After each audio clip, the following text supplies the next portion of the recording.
There's a few things that have happened. My girl is learning. Oh shoot! Actually, where's my phone? I need to bring that up. So my girl is learning how to speak Professor Vaughn's language. I don't know if that was brought up anywhere, but yeah, she's asked Professor Vaughn. She's also asked him to help her learn a sigil in order to mm, mm, basically kick people out of dorms, like kick the guys out of dorms, to specified people, which I think she's gotten so far. Let me just go to my RP, my different. Oh no, that's not what I wanted. PR chat, MD. Not my private notes. I need to edit my notes. Like I need to edit my private notes more. And I just haven't speaking English. Okay. So, learning to read so you can be reading. Quinalash theory. Okay, so let's see. Fool. So not fool. So fool is dumb. Cat.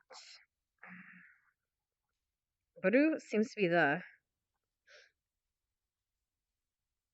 I'm not. Shut me see. Me see. Baru dia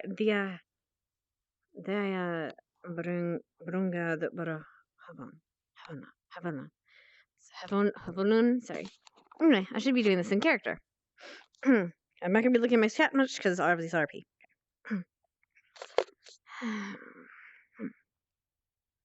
Right.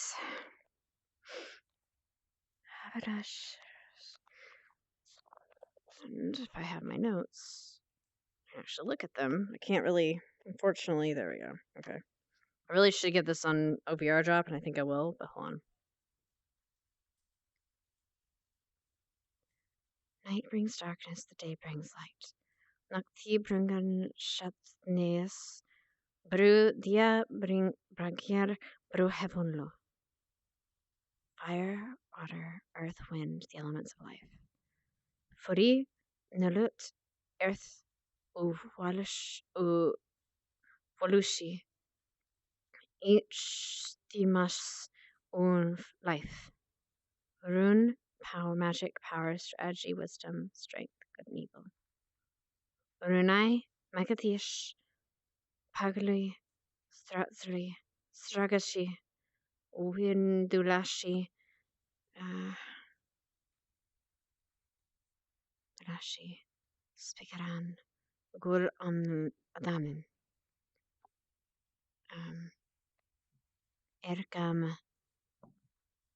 Hana. Alright. She's gonna go and take her syringe, her daily routine. Alright.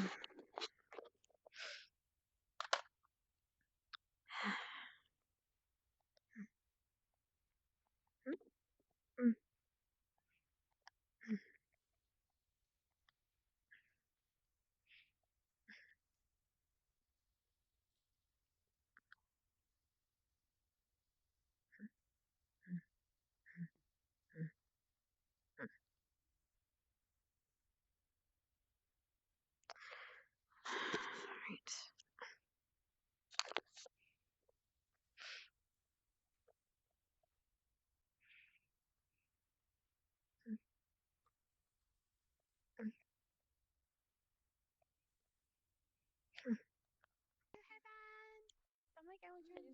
Beautiful. Oh, like Eldrin. Yes, he has a nice little crown as well. Yeah, he has a crown, and I asked if I could have the crown. He said no, he couldn't have the crown because the crown's on his head. So I said, I will make a crown. Yeah, the other elf with the long ponytail, the white hair. Yeah, ponytail. Did he make his own crown? Good morning. No. Good morning, Rander.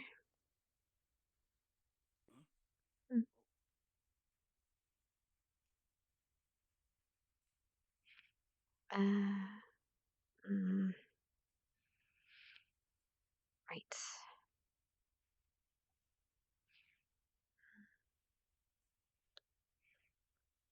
Like a circle of fullness. Triangles. A word inside. It's very weak and rudimentary, but it should, in theory, not strong enough. Should get them out. So circle with that's infusing of mana. Mm, mm. Right. Alright. Where's my notes on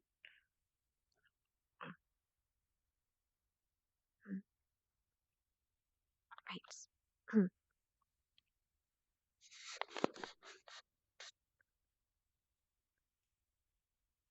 Nati bringa shantiness. Brew Daya bringa brew heaven. That's night brings darkness. Day brings light. Mm, mm, mm.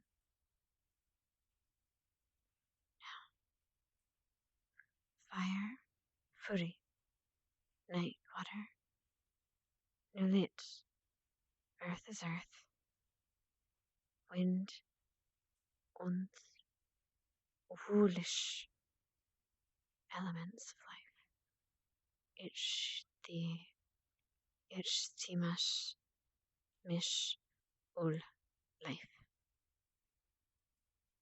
Magatash is magic. Howder's polugia. Lagi. Pulagi. Pronunciation. Stress.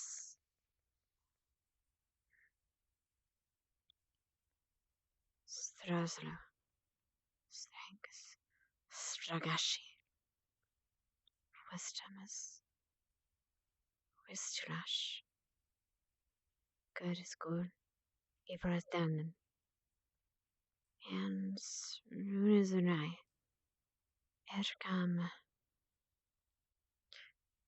Ergam e Igarian. No. I Ingarian?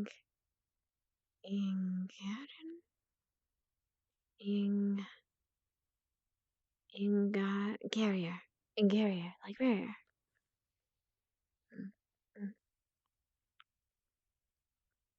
Not ni nai are I companioniash.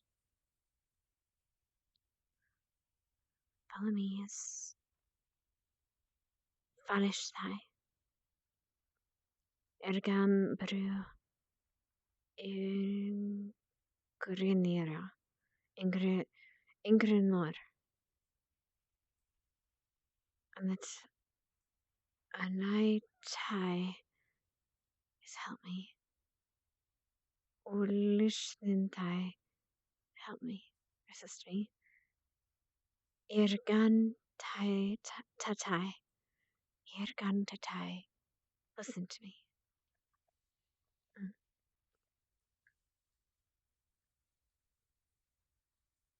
Anatai. Usintai. Irgan tatai. Right. Understanding will help you understand. Igantish wim anai igant. Yunin ta kiel unish rat taker ratish. Rightish. Uninish. Unin is swimming. Unin. Irgam Hana.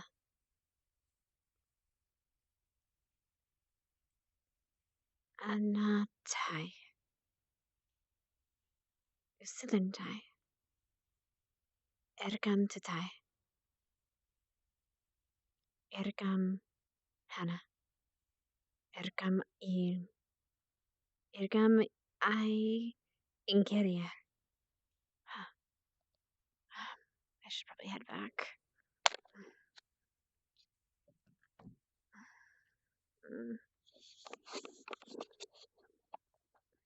Ergam Ingar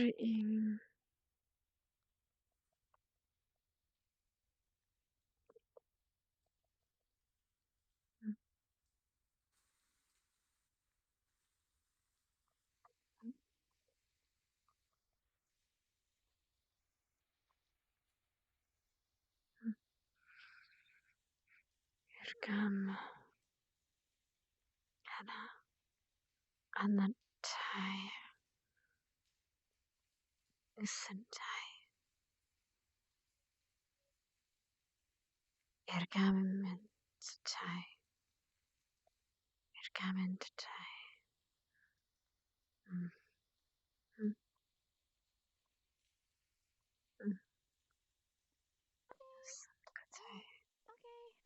I can do that. I can teach you how to flood. Okay, so you go in front of them, and then you're like, "Hey, baby, that pond is pretty wet, but you make me wetter."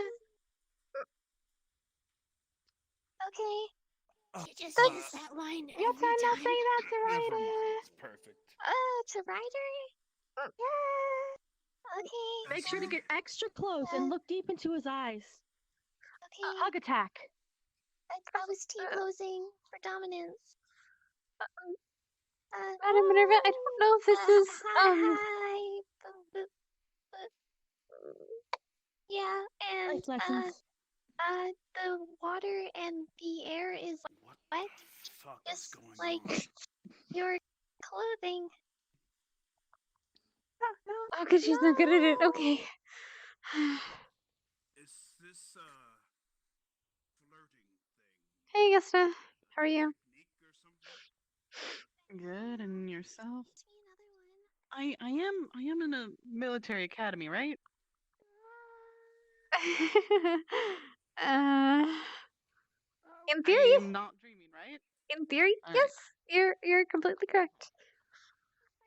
Mm. Oh, It's white. Your hair is like snow. madam, White. is there anywhere we're not supposed to go this and morning? poopy. I would stick around the dorms there until you hear the bell ring. Okay, thank you. Your eyes are shiny like Really need to have. your future and your shoes. Uh, Am I doing good? right, I'm just gonna sit up here with you. I don't watch. That's fine. I'm just. I don't know how to feel, but it's entertainment. It's something. When I look at Oh. your hair reminds me of the wonderful cherry blossom trees that flourish Mm. in Japan. Okay, maybe better than I Do we expected. have any? Yeah, that was really good. Do we have any romance novels in the library? I wouldn't know. I haven't been looking for them. The way your eyes sparkle, Not that I'm going to. inspiration and motivation to do better as a combat specialist, as well as your hair. Right. Your hair, All right. snow. I mean, I guess this would be a nice form of distraction on someone, but Mm. That's a rare. I don't think it would work if they're coming towards you with the flaming sword and you go, "Hey, baby, what's up?" I hope. I don't know. Whatever the fuck flirting is. Wait, that's flirting to you?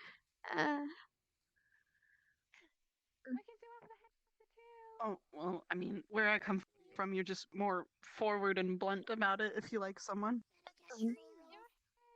You don't beat the bush, beat around the bush. Beat around the bush. Yeah. Yeah. I see. Weird. Well, thank you. You have quite a lot of flowers on your head. Okay. Oh, well. Wait, she's flirting with the headmaster. Oh boy. I mean, to be fair, Melanie was really interested in steel. Okay. That was hot. I guess that's normal to be somewhat interested in your superiors. You have a lot to learn, but But they're old. I mean, I guess technically a lot of people here are really old.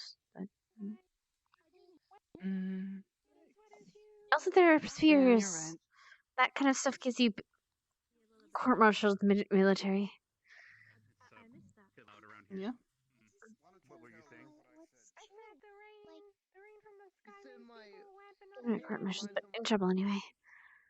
I'm not sure if my students should be telling me What the? this information. I don't know. You said that to Probably someone else, nothing. it might be. had a good Maybe I don't know anymore. I'm hoping they learn. good to tell your superiors You help what learns who? Or who learns what?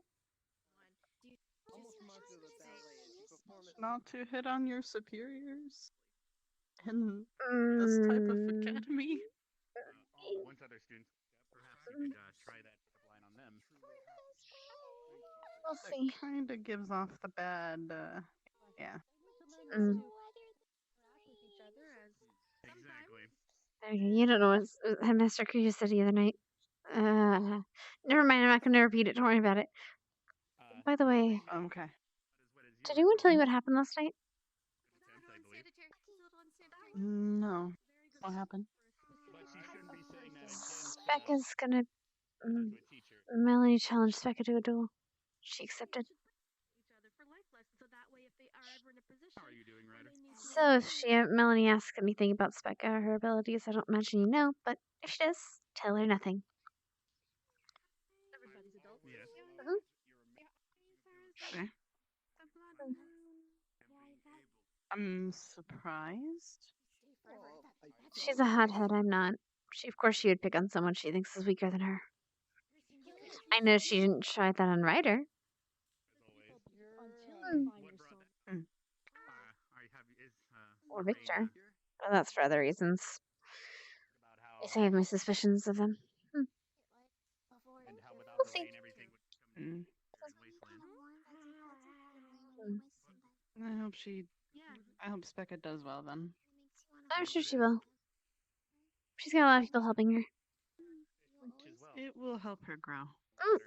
Hey, Rin. Be careful. Scoop.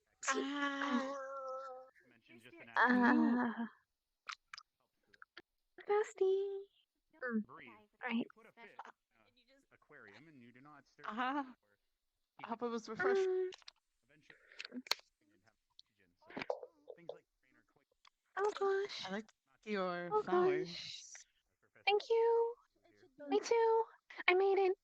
Don't know how I made it. I can tell you. yes, what would that? I can tell you. How? So Ellie has a con. Ellie has a con that says I came outside and I got like branches and twigs and I like wore that for a bit and then I just like I don't like that. So I went back outside. I got the flowers, put the flowers in my head and tied them up and put them all in my hair and it looked pretty nice. And now me and Ellie have crowns. I'm not sure how long I live, but perhaps Do I still get your eye when you die? What? Yeah. I want to put it right in the middle. Okay. you're welcome. Yeah. I hope you take good care of it. Please tell me you know how to take care of that stuff.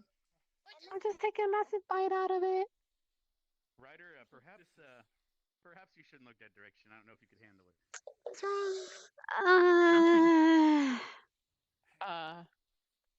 Yeah. Did I say something? No, it's fine. Probably shouldn't eat it. I would recommend maybe saving it as a component for like I don't know, alchemy or something. Or You not know, have something it useful. entirely.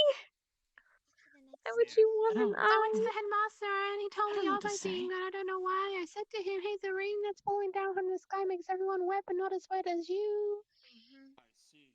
I shouldn't ask me out of flirt. Yes, it shows affection. I don't know what I did today. Just for I have I'm no getting a idea. fortune today. Specca giving me a fortune. That's nice. Oh, nice. Don't be mean to You guys her. can watch if you want. I'm not mean. the best You can watch if you want. show of her ankles. Go forward and face the kiss. You can do it. Wait, what's happening? And, maybe a bit of a cheer will help them. Do you need the rest of your squad? We're not in full. Listen, there's no double. This is too early in the morning. We're not going to Yes, show it is. either forms much of stimulation. PDA. No public displays of affection or public displays of abuse. Am I going to need signs that also forbid this? You can hand. Ooh, a hand holding is I the don't think that'll be ultimate. necessary. The ultimate step. Ew, my This hand. is way beyond me. You can even do a friend thing where you put your hands in like this. It's a friend thing. It's a friend thing. Oh, I know that. Yeah. Ryder, you can't just run up and thrust your hands into a group like that. You need to ask first. Well, you got cooties. We got cute. Thrust your hand into a girl. Medical professional. You need to manage your cooties. Hey, I don't have cooties. You take that back. What's a cootie? Are you sure? Of course I'm Says sure. otherwise. Wait, what's a cootie? What's a What wild cootie? lies What come is from that? your mouth? I ought to shut you up where you stand. Hmm. Explain to Rinrin what cooties are. Hold it there. I mean, Yes, can you I didn't explain say to that. young the Rin magnifying here? glass did. The magnifying glass said it. Why, you son of a bitch. I'm a girl, though. I'm not his son. All right, that's it, eyeglass thing. You've had the last straw. I'm not letting you live after this. Give Everyone's me the so riled up magnifying today. glass. No, never. Everyone's really riled up today. I'm not too sure. Uh-huh. First, Esme and Becca were practicing kissing, and then Ryder I'm gonna. is trying to hold their hands, and then he got cooties, and that's pretty much what I've gathered so far. I didn't realize the kissing thing was a thing. Yes. Ugh. Perhaps Right. I got my teammate something in the here. air before, not I just got my rain. teammate here. Mm. If you think you could, Good job, you could girl. guess what? I got my teammate here. You got another thing Ryder? coming to you, pal. Yeah, we're gonna. girls So are- offended. Okay, don't touch him. So Don't touch him. offended by that. Yeah, yeah. I had to explain to Sorry. Rinrin what cooties Sorry. means.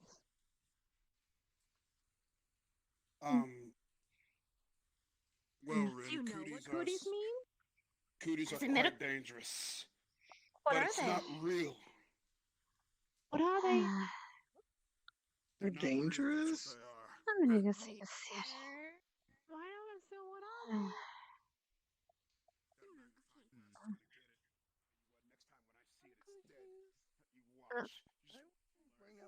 You're threatening us. Right. Threatens magnifying glass. How goes the flirting? Go digging through my stuff. It's weird. Thinks that magnifying glasses are adamant. Permission. So. Not sure if joking. I don't I'm know pretty bad at exactly it. how they get cooties, but when they Oh, that's good. flirt a lot and they don't wash their hands, you could get cooties. I've heard, and that could be really bad because it's very Actually, everything really uncomfortable. But yeah, so we just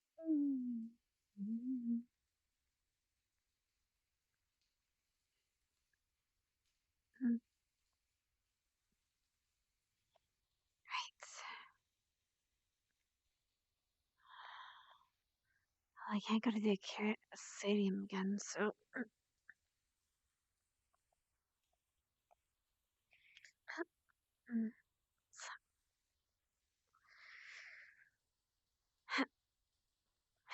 Oh. Oh. Oh. Okay. I need to get.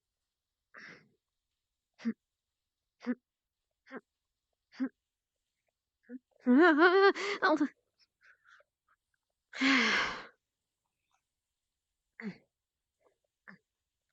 Stop.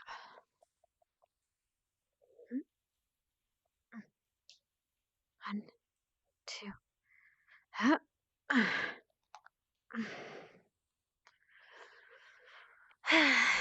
Right. I'm distracted today. Why am I distracted today?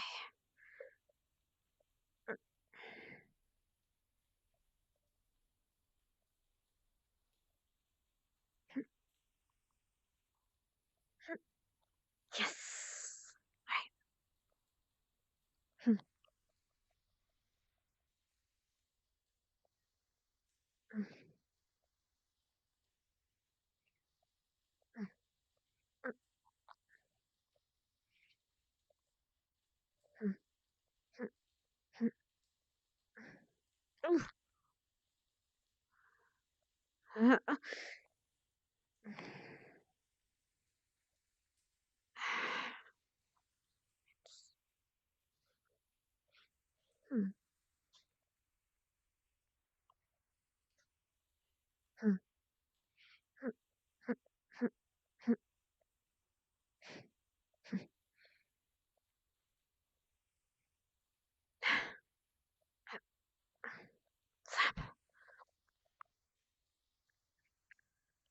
around.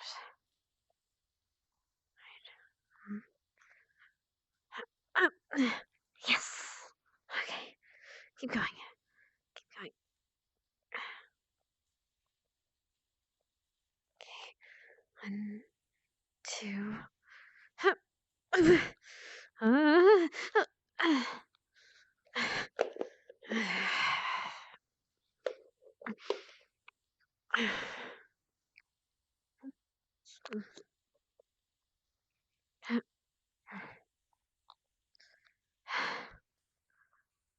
Right, one more time.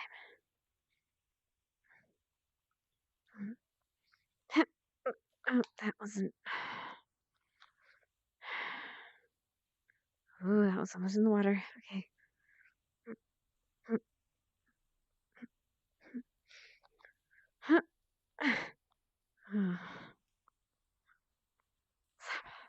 And lie down. Oh. Ow. Okay.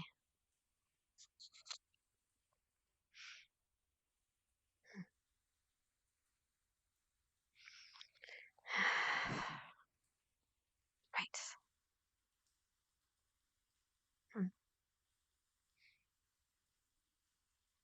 There's always the library, after all, and other areas on campus that you could be in the safety of the dryness. Like this, right? Morning, Arbor. How are you? Instead of Morning. kicking it out.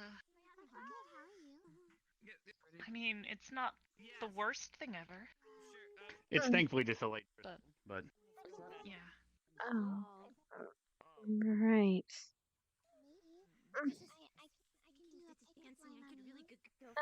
you wouldn't have an umbrella, would you, Hannah? A what? In your luggage? An umbrella. Not really. No, I didn't think we'd be allowed them, I see. to be honest.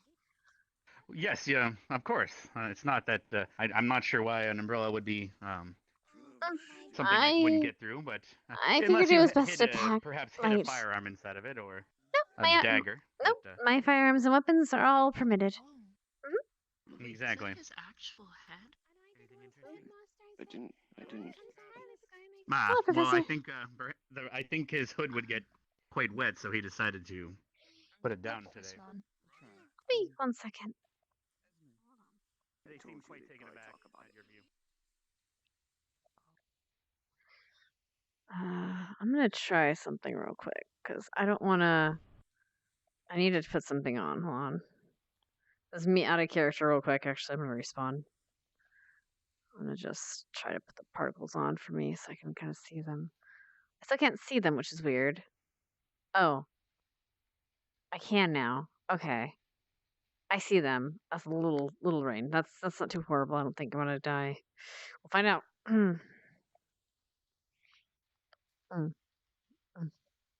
I didn't realize it was rainy. I would have made that more difficult, but oh well.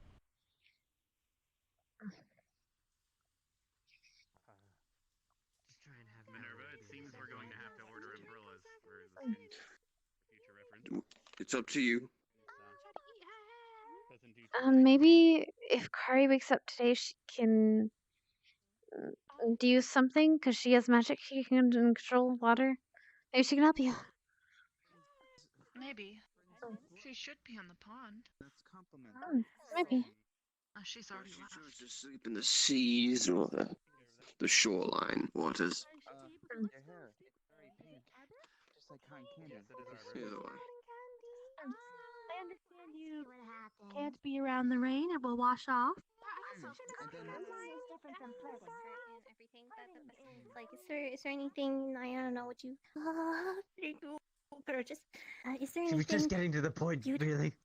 is there anything Oh, not again. She wanted one really badly. I'm She's not taking more than yeah, one. just one. No, I'm just taking No, one. no. Cookies. It's just give me one more. Second. Oh, God. You have a Yes, I problem. think she should get less of you. No, I don't. Disappointed. Yes, you do. I don't have a problem like right. You right? do. Exactly, You I do. don't You have a do problem. though. You do though. You do though. You have had a problem. We're before I No, go I'm not. home, it's gonna hurt They me. do things to people. Apparently demons even. He's allergic, Calm down, probably. Specca. Have you tried one? He might be tried allergic. cookie? He's I probably don't wanna allergic to chocolate, I think. No! Shoves a cookie She in her takes that, tries to take it out. Hurry! Oh, Let him experience the chocolate. we don't know if he's allergic or not. Are you allergic? I don't know. Guess we're about to put that away. What? I'm sorry. I'm trying to find I out mean, if I you're got allergic. most of it. Okay, I'm sorry. I told you. Throw Just some- Gypsy, allergic. mind if I try one? Just this gonna- once. Zachary, I'm just gonna. This was in your Thank mouth. you. I'm sorry. Come on, you gotta just try It was one. in your mouth. I was trying to I'll help heal you if you. anything bad. You gotta try one. Hey, I'm It's just in trying to your help don't- you. I don't want a Very cookie. better I than don't. anything I've ever tasted. No! She says with No, another cookie in her no, mouth. grabs it. Grabs it. Stop, Becca. Would you stop pulling things out of my mouth? Becca, Do you want it in And your putting mouth? things in my mouth? Becca, you will have one when he wants No, one. Don't Calm force down. It's so good though. How can anyone not like? Well, people take time to get used to something. Also, if he's sick from it, you don't know. Breaks off a piece of cookie. Why don't you just try a little piece then? He already Not had really. Shoved it down his throat already. Want a cookie? Don't. Becca, stop. No, I don't Becca, want one. Becca, stop. Becca, please. Stop. I Alright, swear you I'm know gonna what? ban you if you keep shoving them down his throat. No, One more time and you're going in the pond. No, not again. I don't.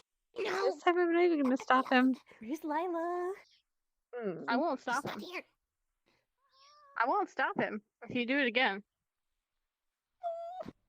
Okay, I'm so sorry. Just want you to experience the wonders of chocolate chip He cookies. will experience it in his own time, but not forcefully. That's bad. I'm so sorry. Jesus. Do you like peanut So butter? I'm gonna throw the rest of them in the pond. You have issues. We solved the solution for Arbor a little bit. Oh! So she should be able to participate with everyone. But- What did you want to ask me? sorry, what was that? Too many people. How'd you manage to do that? You too, well, I Hannah. spoke to Minerva because okay. this might have required a bit of a lady's touch, but she brought a bit of an enchantment for her. What's the matter? Okay, is there... Alright, so... Are you gonna ask me if I like chocolate cookies? Because I... No, it's I think you got the not answer. more serious than that. So, yeah, I'm sure you guys know about the duel and stuff. But do you know if duel? she's... What duel? Cool. The duel? Melanie, challenged her to a duel and she accepted. Why? Did you Specca! accept it? I didn't accept her. I asked you if you didn't want to or not. You could have said no right then. You could still say no. I know. I was still in Specca, shock. if I she thought... defeats, we're not trying to boost her ego. It's hard enough being in the same dorm with her. Sorry, you think I don't know that? I read her for fortune. Okay. Either way, the point is, do you know if she's gonna do anything against the rules or the Yes. Melissa's to Probably. me in the Yes. duel? Yes. But if she does it, we'll be there. Are you sure? We'll be right behind you, okay? We'll make sure she doesn't do Be anything ready bad when it and happens. Yeah. I'll come up with something. I already got this is something in the works. But Do you have Sir- wards? Do you have shields? we can research that tonight. probably heal myself through it, but I'm not good with elements. Do you have wards? Do you have wards? Shields. Shields aren't my specialty. What When's is the your fight? specialty? Let's not talk about Healing, right? the play right close to the Vanguard dorms. No offense. She's not awake. Oh, She's still sleeping. She takes Specca, forever when to is wake it? up. 1 or 2 days from now. I'll talk to her. Spoke to her last time about stuff to do with our squad. Don't try to mention. Try to fish around. I just don't want. I just don't. I don't wanna lose anything during the duel. What can you do? What can you do? What spells can you cast Heal, other heal, than healing? heal. Other than healing. Hold on 1 second.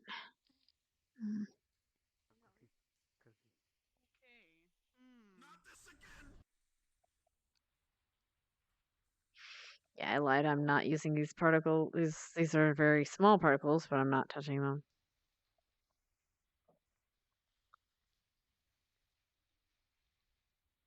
We shouldn't be here.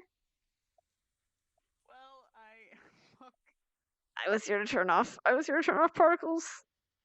I was gonna go. Do it. Do it. Do it. Do it. Wait, It's can I? on. Okay. Come. It's on the It's on the this side, the right side. This one. On the wall by the door. Okay, I'm just gonna respawn. Fucking, I'm just gonna respawn. I'm an idiot. I love you. You're not an idiot. I love you. But yeah, I needed to turn those off. My frames are dying. Love you.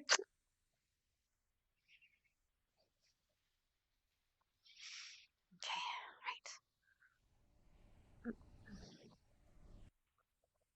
I doubt cast any spells. And then just. So can you do the reverse? Take someone else's. Uh-huh. And do that. Everybody said. Doing. Everybody said. Drow have very sensitive eyes, at least to sunlight. Use that when you can. Yeah, I'll try. I'm preparing something right now, but yeah, I think I got She something uses that up will all work. of her energy when she does those flames. She's potent in it, She but that uses doesn't up. mean that. Actually, no. Actually, no. Rider. She uses up. I think she said her sweat, right? So the more sweat she uses, so if we might want to try to get her done quickly, actually, because she uses up too much of her sweat Maybe unless get she. her the rum. No, but then she'll be hotter. I don't know. I guess that's energy. I don't Heat know. will make her worse, won't it? Either way, I got to. I got so much. Point is, Just if you just take a few hours. Think about. it. Just if you could just make sure that she won't use anything to kill me. That'd be great. I'm not sure. I'm sure the headmaster would stop her though. Yeah, exactly. He's gonna be presiding over the duel. Everyone's You're gonna not be. gonna die. We'll make sure of it. Yeah, I'll have my weapon No matter ready. what, you're not gonna die. I know. I appreciate all the help, but I think I need to take the higher route and I need to just devise this myself and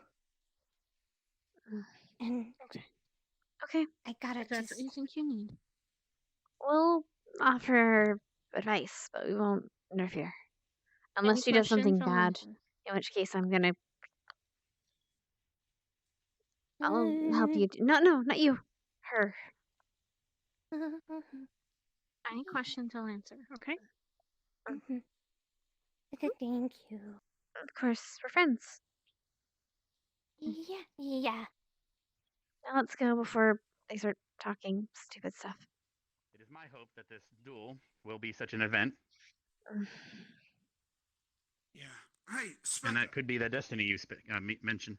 How you doing? See, that's the Spectre I know. But the one I saw the other day, you don't ignore those words, Zach. What do you mean? She means you. There's Becca. No, they mean that you stood your ground, and that was really good. When you stood up to Melanie. Oh yeah. Feels like you're a different person. I did. The same way I we're did gonna kind duel of. eventually. Yeah, I did kind of do that. I did. I hope you do. Wait. I don't think the beast inside me is gonna. What was it like? What was it like? Yeah, very tough. You looked awesome. Oh, sorry. I gotta say goodbye to my teammates. I want to make sure that when you do go out in missions, that you're comfortable in your own skin and your skin's also protected. Good morning. Yeah. Hi, Anna. Okay. Good morning, Hannah. To not have my. Wait, are you susceptible to Understandable. water?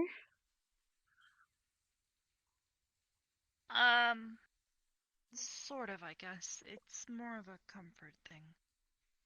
Mm. Okay. Good to know. I'll bring a pot show during winter. What? Oh, rainy trips. Good to know. Bring pot show. Oh. Let's see. The headmaster is going to address it as well Arbor. to see if there's any other difficulties that people may run into. Something you can incorporate and grow with. Ovulating is a female-only thing. Ah, now. she's a rock. That's different. Human. Can you ovulate? A human. She's living. I mean, not living. Organic. It's a mammal thing. She's a fish. Oh, you're not a mammal. Oh, I was gonna suggest maybe. yeah. I was going. It's close I enough. was going to suggest that maybe to get Victor She's away. organic. He tends to be following Melanie around to chase after you sometimes. Maybe, The protection of. maybe ovulate so he runs away. Ah. Prefer it? What do you mean? I don't I understand. don't know. There's so much was told. wrong with everything right now. Ovulation. I want to transfer. I want a science class. I'm just gonna sit here and pray to the science, to the gods of science, that The they'll gods of science, yeah. Alright. Give some enlightenment for all the breed books he's been reading. He's not been reading the right ones, apparently. Oh, Mm. God. Okay.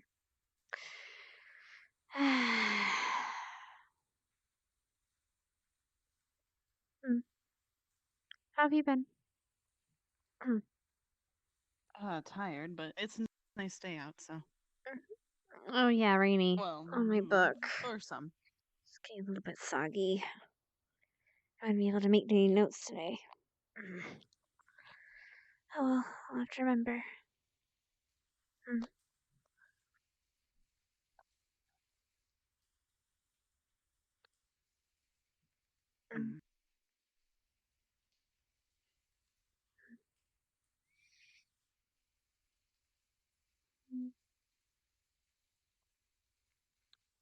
I guess you won't be sticking in the fountain today, will you? Nope. Which is nice for once. Mm. But I feel bad for, well, the rest of them. I don't really care. The rain's Can't really leave. rain's alright.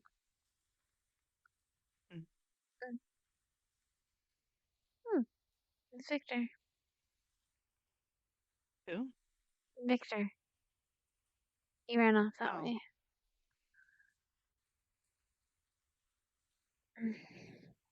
I don't know why, but I can't remember his name. Wait, what? You can't remember his name? As Yeah, in I mean, normally, I'm or bad as with names in in the right? first place. Oh, I thought you meant like you normally, just forgot it. That would have been weird No, I. and No. concerning. And I would definitely need. Yeah, no. I just mean I'm. I've been quite alright with you, Augusta. Yeah. Why? I saw you at the training arena, peering on the inside. I was. Was there something you needed? No. I was just. I was looking around. Oh. It's away. What the hell was happening? Stop! If you run between us again, I'm going to trip you. I am. No, by all means, allow me. I would rather clothesline them with the blade. I think that's a bit harsh, No, don't you don't think? worry. No, I mean like this, not like this. This That will still just hurts. hurt a little bit. This will kill. Mm. I mean, it will. Holding my tongue. Holding my tongue. I'm trying really good. Fellas, buddy, really bad. Wish I'm behind you now. Is she alright? He doesn't I seem to be all right. don't know. I'm not sure if I'm alright. Augusta? Augusta? You okay, Ryder? After everything, the talks of everything? I'm just sitting. Okay. Can we get a transfer? Is there a way to get a transfer? Why would you get transferred? This is one of the most prestigious academies in the world. Is it though? It's Did you just supposed see to be. what the hell is happening on this campus? It's supposed to be okay. Huh?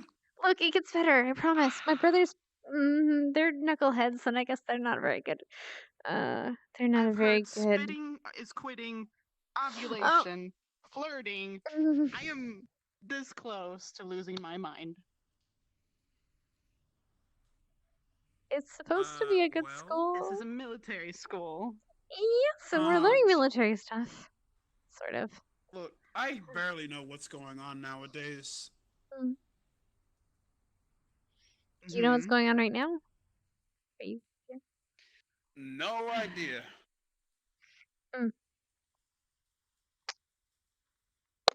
JC has cookies.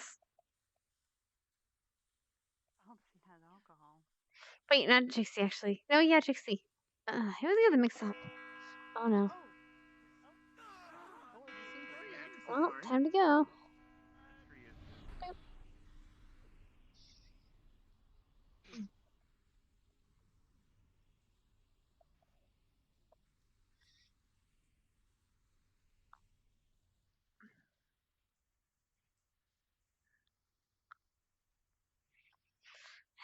Oh, Oh wow. I guess. Morning. Morning, Victor. Morning, Davina. Oh. Oh, you can't. Okay. Cool. These are squad specific now. Cool. As you'll notice, we have new tables for everyone to help everyone converse better and give you more space. I've sat at this table. I have one at this table. I appreciate it. If I recall, I think you have a full team today, actually. I think so. So is it just comforting, Arbor? Ren, Or does a it bit actually lonely hurt today, you? it seems.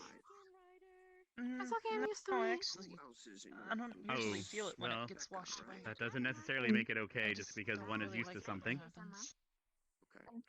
I'll keep that in mind and try But to keep you you from shouldn't getting have wet. to deal with it too long. We'll be giving everyone free time here soon. Looks like Ardenvale today is lacking. Lacking? Thorn, actually. Ardenvale would be them. God, you know, they all do the same thing. They're all squads, whatever. You're fine. Crystal Thorn is not fine. There. I thought sometimes the hood was a little too tight, but oh well. Maybe it's the mask. True, maybe the mask is too tight. It is stitched on. Yes. Excuse me. Pardon me. Yep. Yes. I was thinking where I was going. Yes. I think we saw the schooner too. Today. Can I help you? Yes, Becca. we were said trying to my get in name, didn't contact you? with some of them, but I said Do you want to the put them mask in is with stitched on, so it another would be group for now, closer. so that way they're not by themselves, or just on well, occasion when there's only one. I know that makes sense from a Sort of, loneliness I suppose. standpoint, I but mean, after we the do have the tables here for a reason to keep them separated. Are you the only Crystal Thorn here But I do today? understand your point of view. If anything, she should at least maybe sit on the other side of the table so she's closer to the other squad so she has someone to chat with if she needs to. But today's only a weekday, so thankfully her whole squad does not need to be here. It's a weekend, I mean. If you like, you can sit over here so you're closer to this squad so you can talk if you like.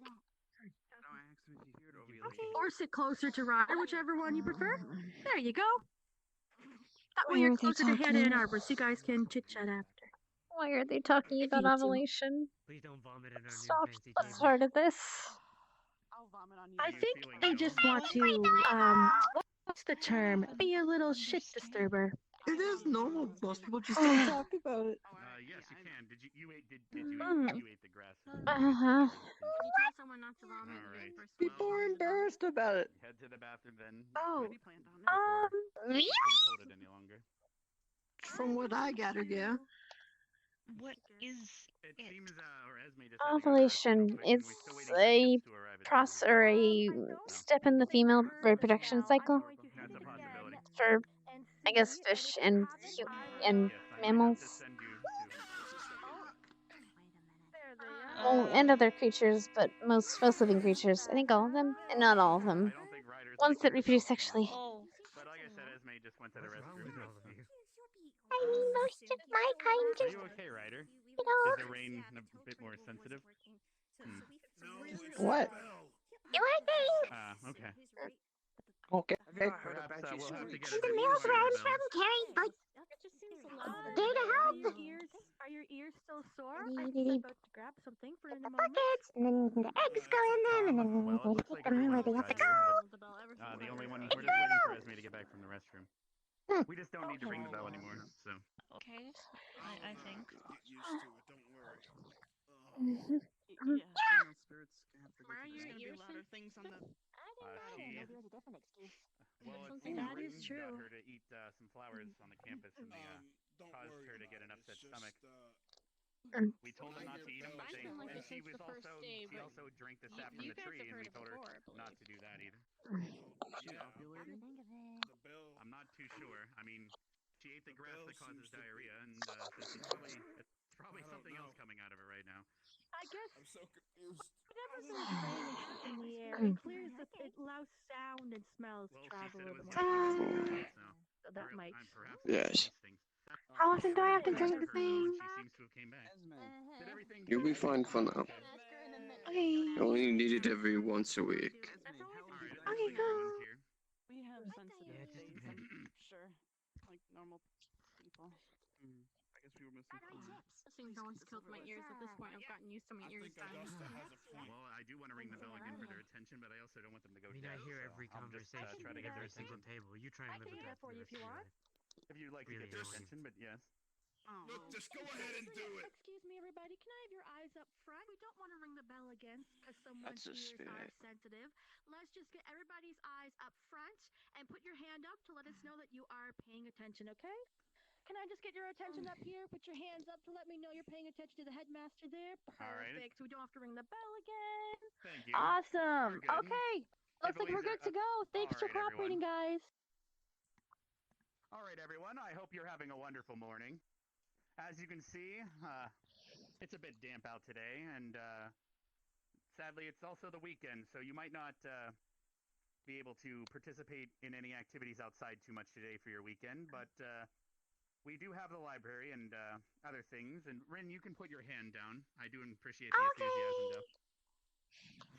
Oh, yes, I did but- give those directions. That's my bad. That is true. It's fine. If anything, she listened a little bit That's harder my than bad. everyone else, so that's fine. But of course, do be aware that if you're inside, that should help you stay out of the rain. As also, a lot of you are aware, yesterday we did have our first declaration of a duel. We'll be having that most likely within a week or so's time, and we will be opening it up so that people can start to have official duels. And you also witnessed there was a lot of heated arguments that day. Some words were said. And so because of this, we are going to be enacting the merit system. As you do know that if you guys get you get 3 demerits, you will get kicked out of the military. But to reward positive and good behavior, we are going to be enacting this merit system. It'll both benefit you personally, but also your squads. Basically, if an individual does 3 deeds that we deem worthy of a merit, which we will be calling seeds, once you have 3 seeds, you will earn a blossom, which you can use as a type of currency to purchase furniture or other types of goods for your dorm room.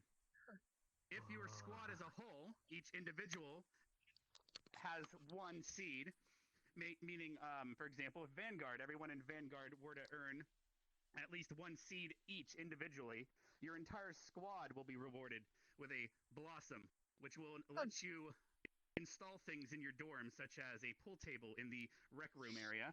And this would be only available and usable by squads that have earned that same privilege. So this is the merit system that we will be enacting starting tomorrow.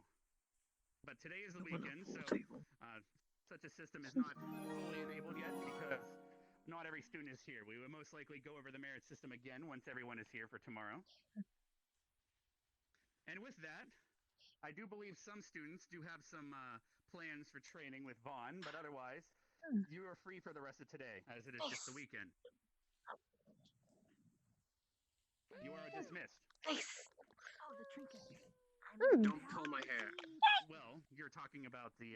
Also, if Don't any students are having difficulties with the rain, we can help you out. We have 2 students, for example, that transform because of the rain. What you so we gonna have do? to get them a bit of an enchantment to protect them in the rain. If any students have Me such neither. issues like that, please. I approach want to do the something staff fun. It's the afterwards. weekend. But otherwise, you are dismissed. No, I do not.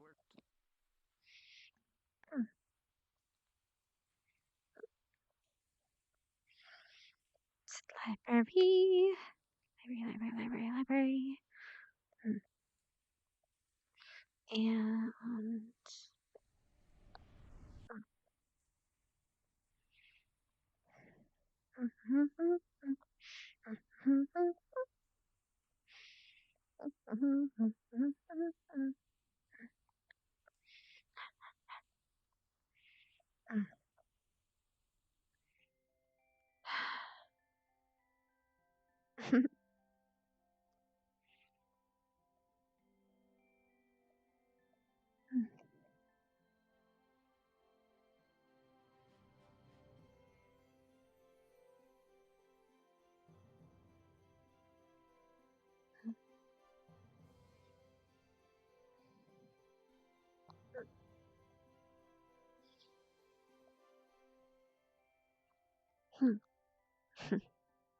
right. My book out.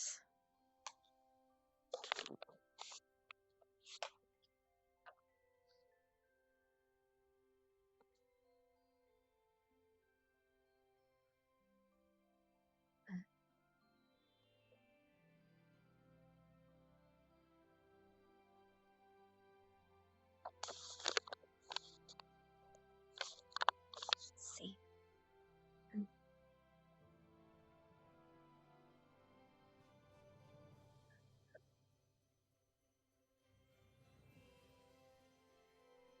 Nakti Ringa Shatnenias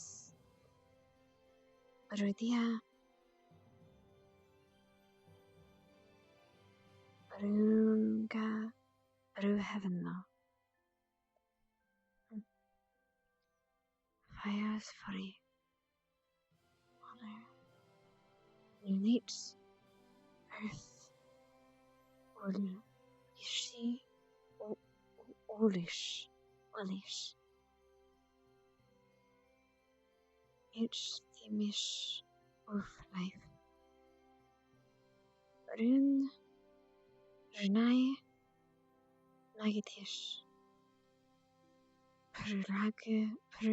Puragi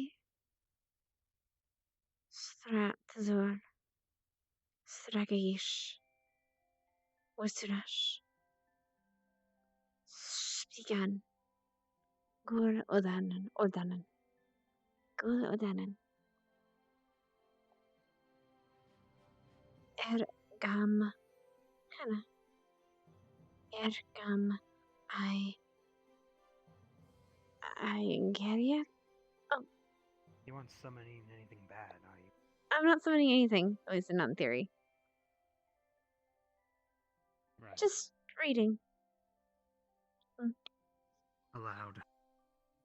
It's best when you're learning a language to read aloud.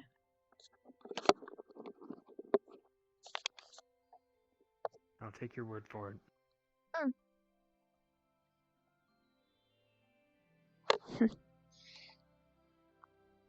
Sorry, didn't mean to interrupt you. It's just, I was looking for a quiet place, so kind of found it. As was I. What are you looking to learn? Did you ever find anything about the demon language? A few things, yeah. I spoke Who'd you to go to, Vaughn? an Eltrin and a few other people. Hmm. You found what you were looking for? I found something. I'm not sure if it's what I'm looking for, but I'm just looking for knowledge, so I guess I kind of found it. What do you want to learn here?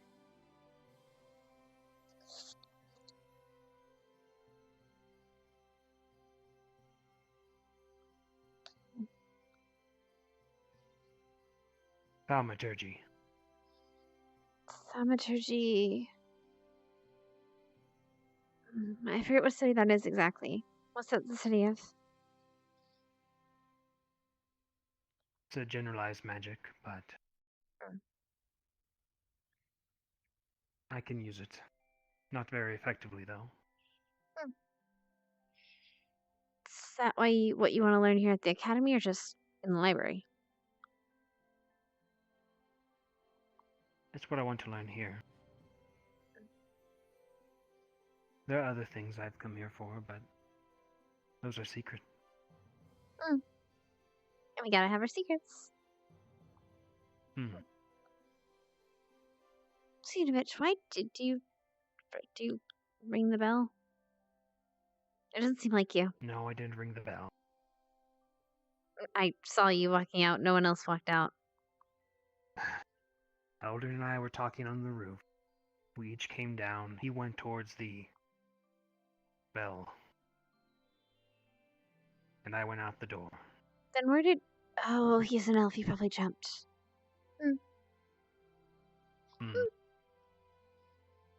I guess I'll ask him.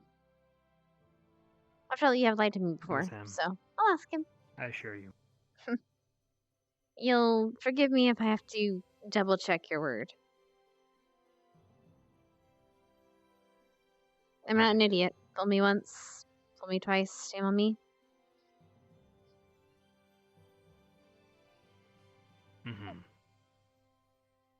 I'll leave you to it. You can study here if you want. I don't mind. Unless you like being alone. Which you kind of do, I guess. But... As you do. I'll be downstairs. Take care.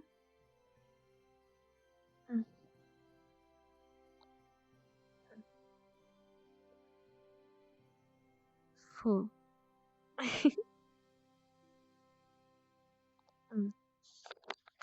Where's my book? Right.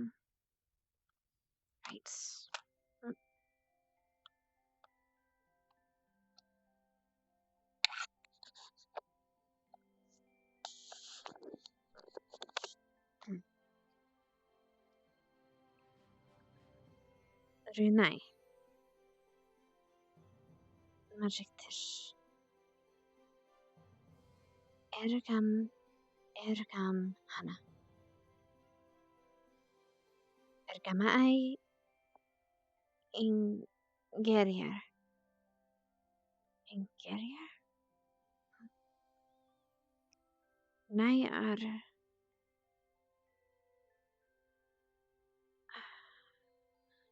Nai ar I ingerier. Ingerier. Ingerier. Farishtai. Ergam fru ingrenor.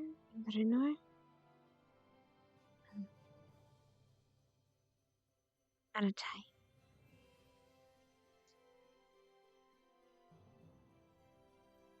Surentai. Erganai tai. Tatai. Tatai. Tatai. Oh.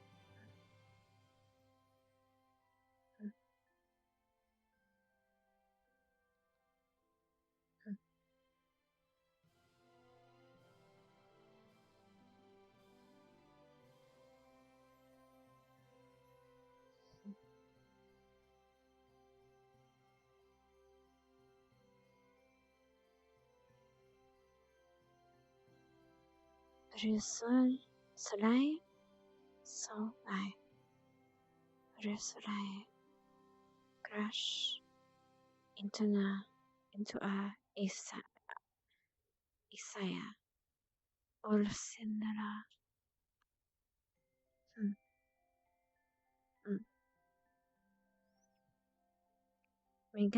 Magi are intellect. Not full de ta. Not full to hitan.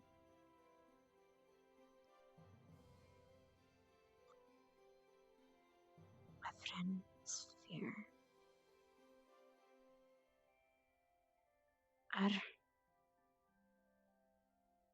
Ergam.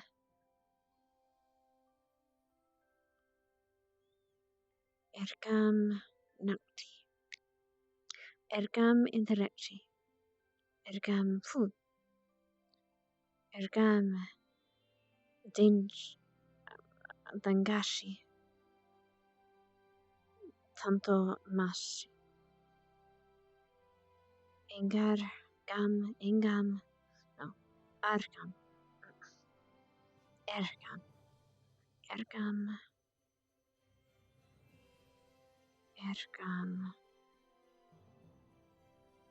friend. That's enough of that.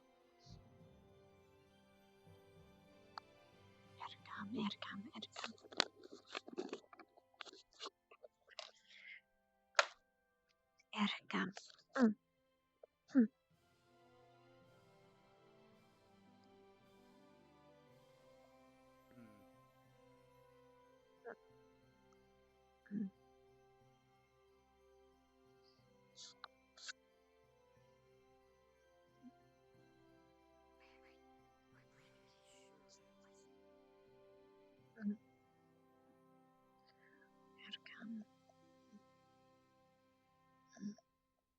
It seems everyone's in the library to keep out of the rain.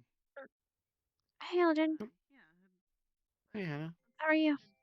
Interesting. This is Pretty good. I wonder why. Just a little late, that's all. What are you writing there? Just notes. I was sitting on some things. It's right in the corner if you want to hang out. You can come too, Augusta.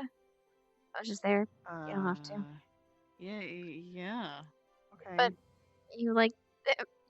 never mind, you like the rain. What? Go ahead. What? You're bright. Like the moon.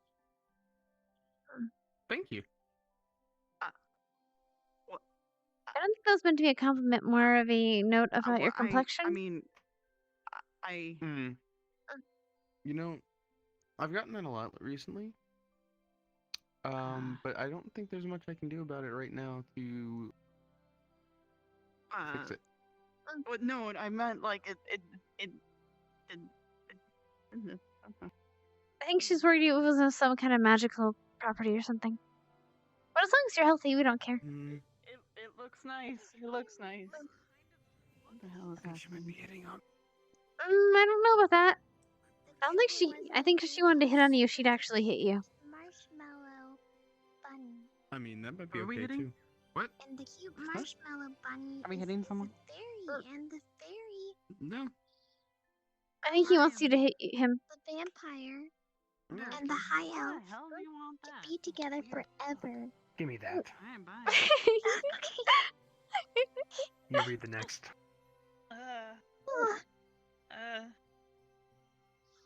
I'm just gonna. What are they doing? What is that? Was that a romance novel?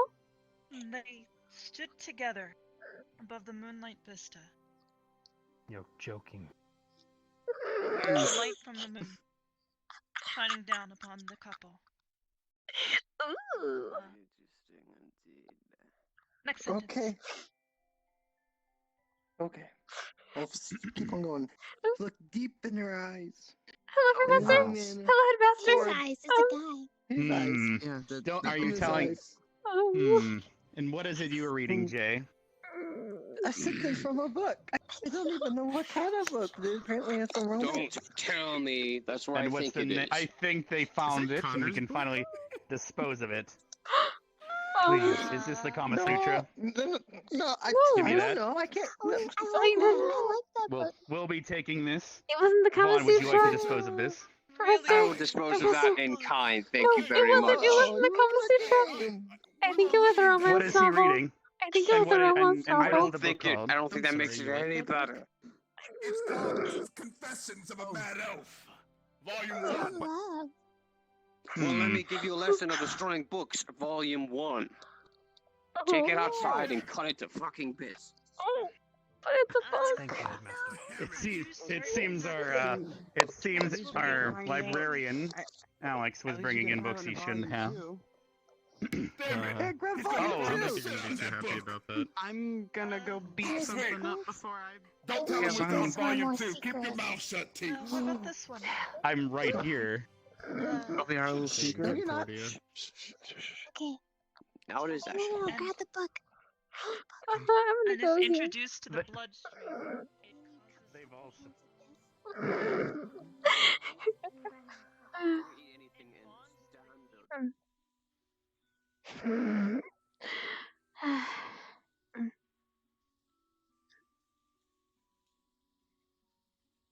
Augusta.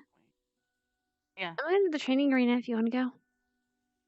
Not the arena, Sure. but the weapons places where the weapons are. Yeah. I'm in no mood to run. I surely should run. Actually, I haven't done that, and I want to get faster than Arbor. Actually, mean- could you time me Time you. for the track? Sure. I want to get faster than Arbor. I don't have a thing though. Well, then count. Count? All right. 1 Mississippi, 2 Mississippi, 3 Mississippi, 4 Mississippi. That's like that. Okay. You think they're really gonna cut that book up? He already did. He burned it to ash. When Professor Vaughn says he's going to do something, I tend to believe him. Ready? Oh yeah. Yeah. All right. Ready? Mhm. Ready. Set. Go.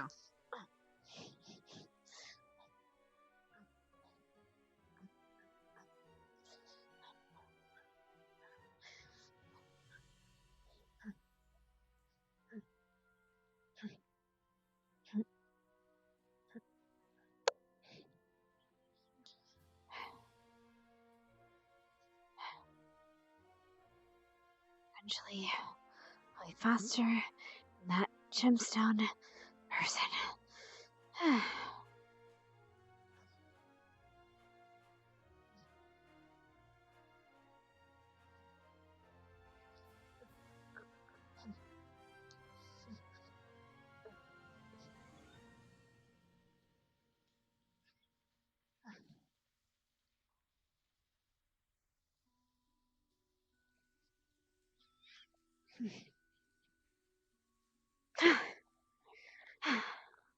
Time? I got 42. Just about. 42. I Okay. need to be more precise though for your notes. We actually had a thing. Probably been I'll out give of it a to the stopwatch. headmaster. Watch. It's alright. Well, that's fine for now. Right, weapons.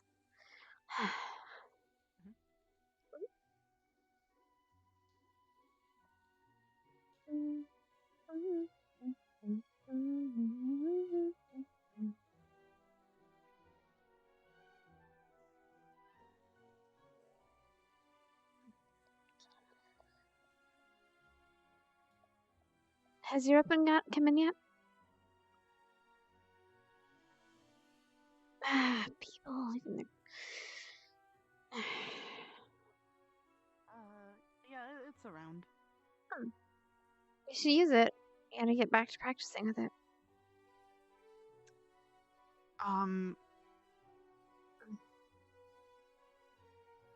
Probably not a good idea. Why not? It's. I need to sharpen it. I don't want to dull it even more. Yeah. If you're gonna use it for practice, you can just don't have to sharpen it. All right. Right.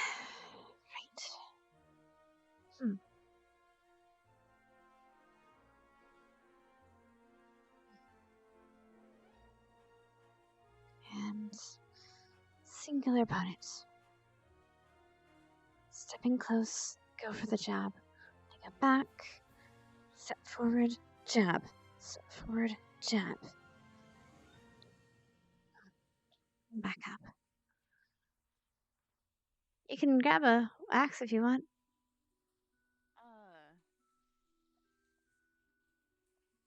Back, do you want to grab a sword? We can practice together.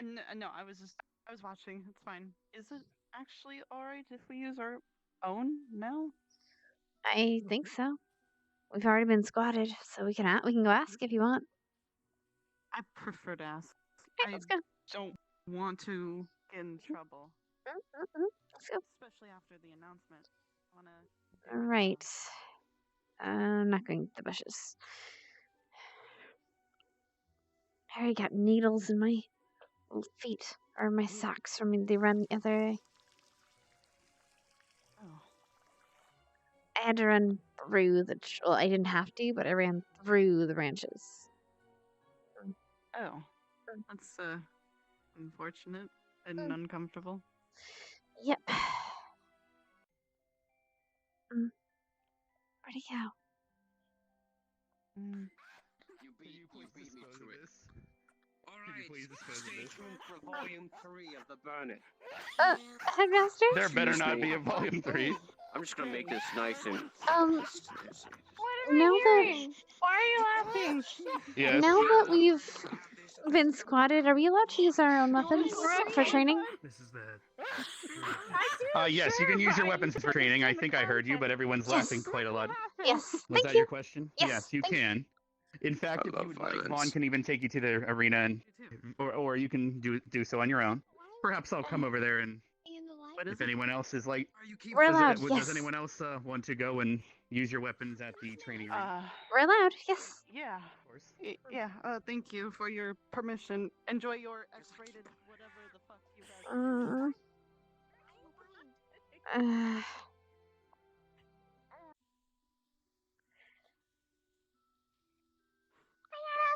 See ya.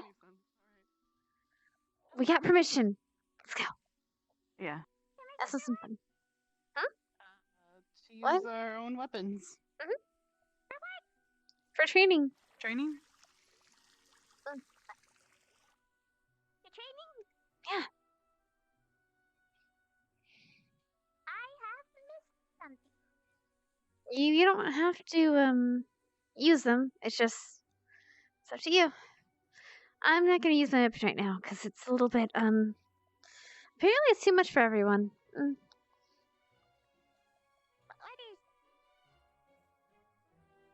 Actually, I'm gonna try something.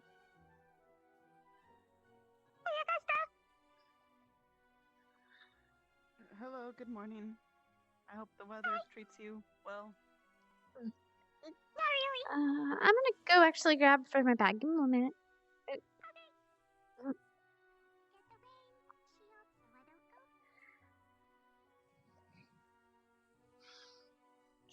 We're gonna see how bad this lags me. Hopefully not too much. Alright. I don't have my thing on me, but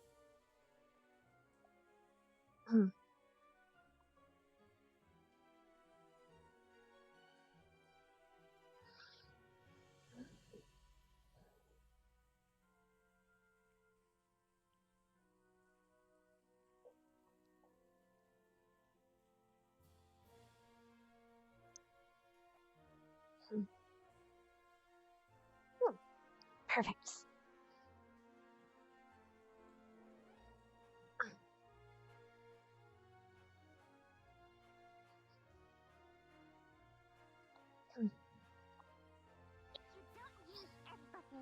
And instead you shove something inside.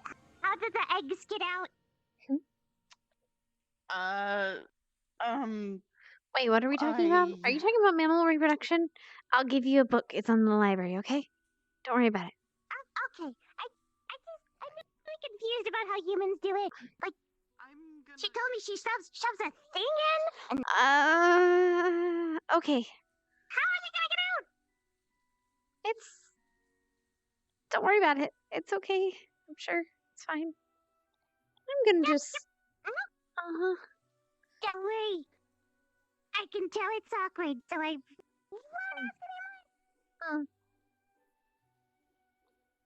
Where's my. There it is. think I made Augusta run away. I think she's going to get her sword. Oh. Or her weapon, rather.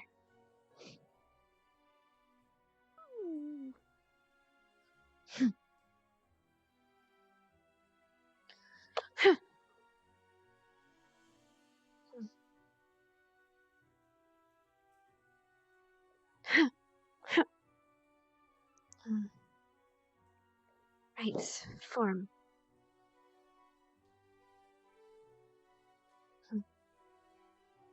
Hands. Leg. Leg. Arm. Arm. Stack. Pass. Head. Down. Stab. I need to work my form. Right.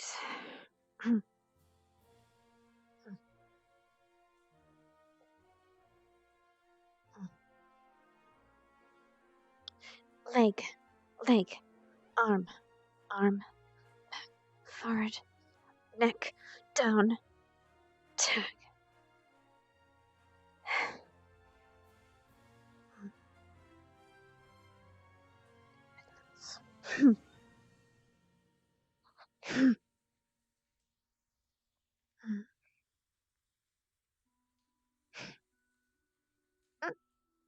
Be careful. I don't want to hit you. It gets away from me sometimes. And I don't know if it'll hurt you the same way it hurts most people.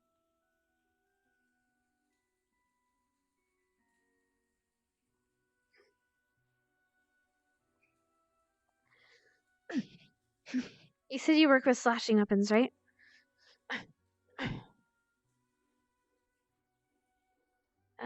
Carrie? No. You don't work. Sorry, what? In the water. Huh? Well, slashing weapons, they don't work in the water. Slashing? Don't you mean... Wait, don't slashing weapons work better in the water? What do you use them? Where is it? Oh. So, pokey weapons like rapiers. Yeah. They can penetrate through the water. If you use a slashing weapon, then it's just gonna... Yeah.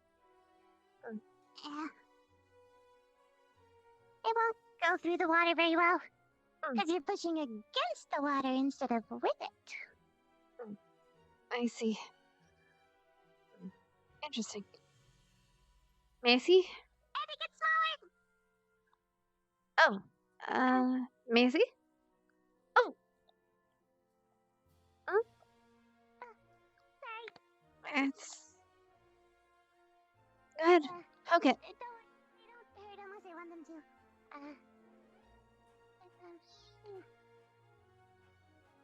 For some reason I can't see them today. You can't see what? Nothing. If you want, could you? Give it a poke.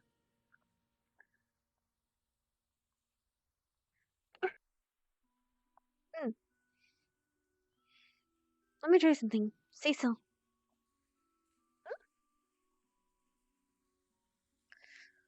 Around the neck. And pull. Huh. Release. Neat. Might be good. You have range, I have range. Well, yours is a bit more medium range. Mine's a bit more longer range. Not entirely. More medium range, I guess, too. But I have a bit of a longer range than you. Just a bit. If I'm honest, I mostly use it for defense. And then Arbor, I don't know what she does. She's hard to break, but she's shatterable. And then Jay, I know he's a close range fighter. I don't know about Xana. And as for Lily, she's a dragon, so in theory she'd be short range. So our long range is lacking. So how do we fix that? Yeah. I have my gun eventually. It has to go through customs, but eventually. What do your rebels do? Oh, sorry. Well, if I'm not... When I'm just, like, you know, hiccuping, it doesn't hurt at all. In fact, it only really hurts the people who I want it to. But they're not that damaging. May and I? I can Hit blow me. out a whole lot at once. How is it gonna feel? Try? How would you describe the pain? It's like a lot of little cuts at once. Alright. Hit me. Wrong thing. Sorry.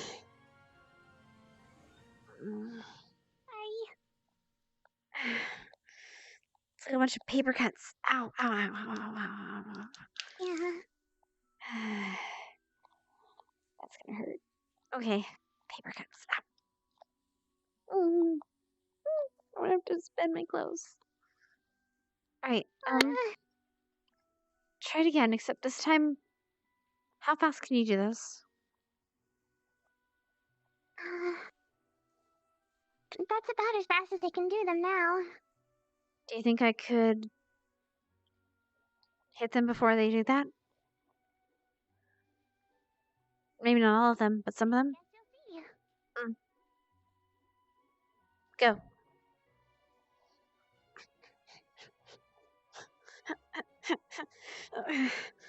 Ow, ow, ow, ow. Okay, stop.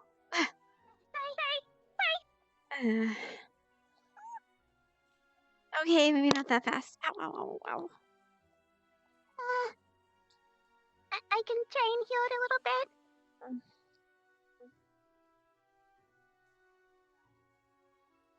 Oh. Yeah. That feels cooler. That's nice, actually. Yeah. I can't feel really big stuff yet, but Well, little things like that I can. That's actually good. That would help me a lot, considering I need to get faster. For reasons, obviously. There are a lot of faster people here than I am. I need to be able to... If I can't use strength, I gotta use speed. So... Yeah. Oh. Augusta? Yeah. What? You're blue. Very blue. Yeah. And get more Ah. blue. Huh. So that's what you meant. About not touching the fish.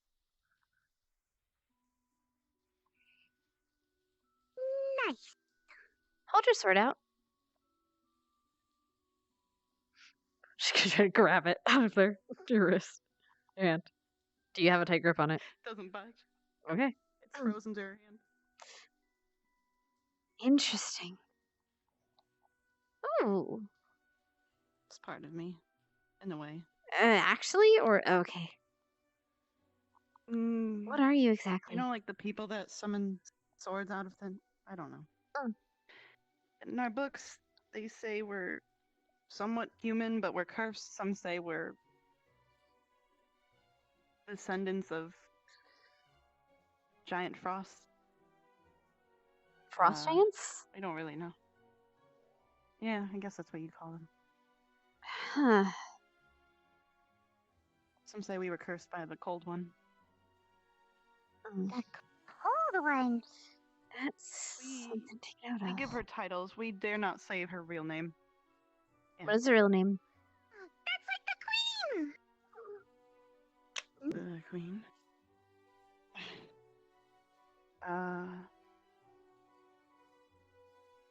Well, I'm already having bad luck, so she hears me.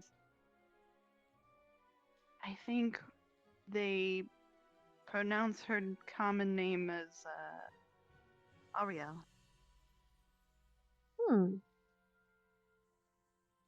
Okay. The cold one. The frost goddess. I'm actually really curious. Hold your sword out. Okay. This is gonna sound really weird. But she's gonna spurt bubbles at you. Try to hit them. Could you try that? They'll just freeze on contact, but alright. I want to see what they look like, though. Go, do it.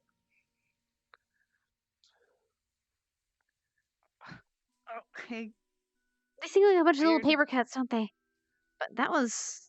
They turned into ice and just fell. Huh. Interesting.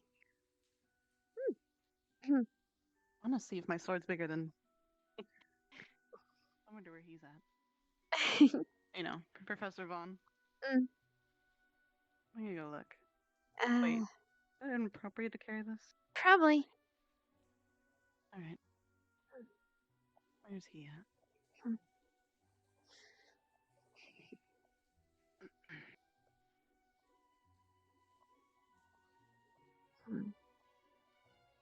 And he's probably in the library with the others. Oh, probably. Unless he's had enough with the romance novels. I think he's specifically going to burn those.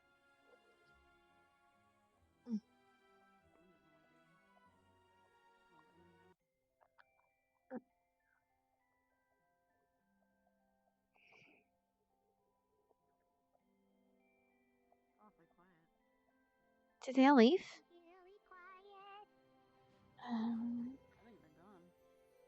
Oh. Ren. Where's Professor Vaughn? Do you know? Ren. Do you know where Professor Vaughn is? Upstairs? Okay. Elgin.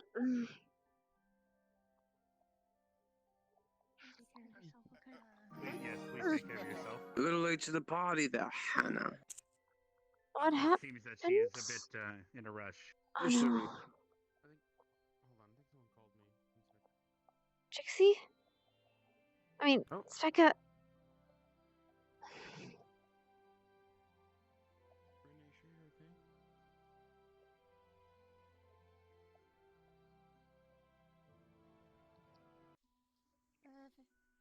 Specca, don't make me run. What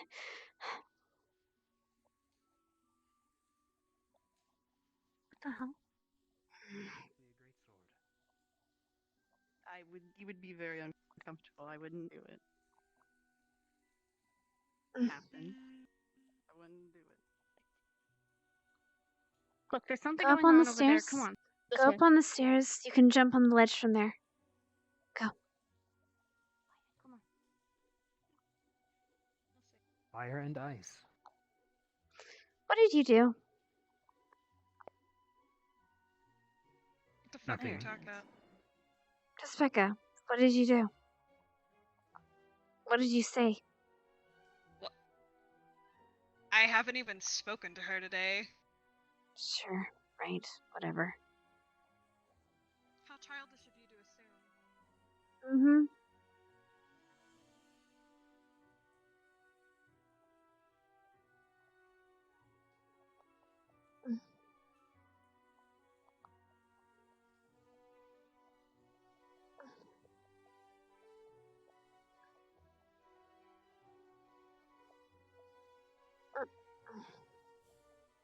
Darn it.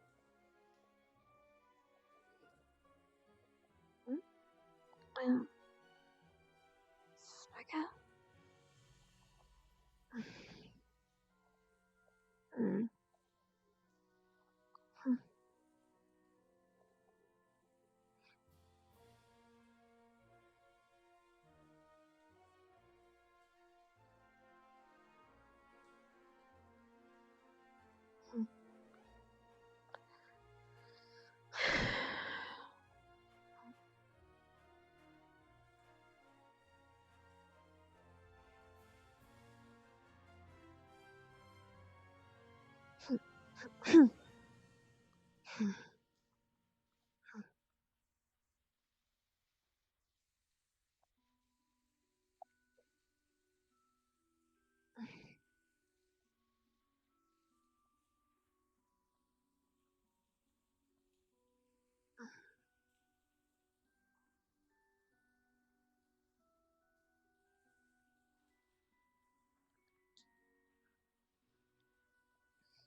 What happened?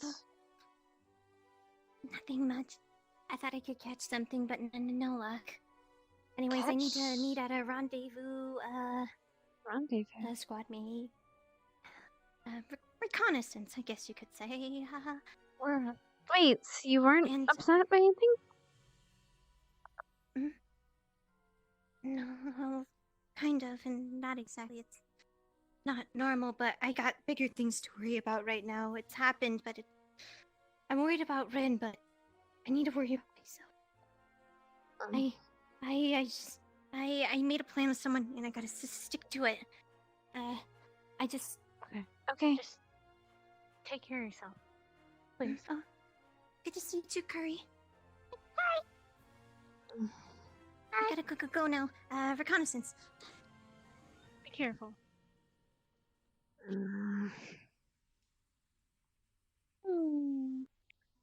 Whatever, I'm going back to the training arena. Not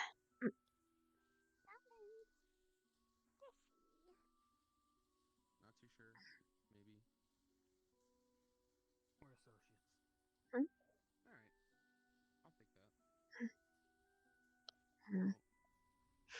Well, I just came back from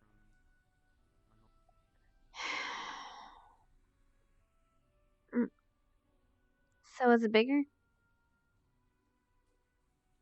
Was it bigger? Yeah. You thought I was challenging him? I mean, I wouldn't mind, but not right now. Sounds to me like he's compensating. I mean, she's got the bigger sword, so it's, maybe not that. Anyway, I'm gonna go. I need to go blow off some steam. Which is funny, considering I'm not the one that sets things on fire.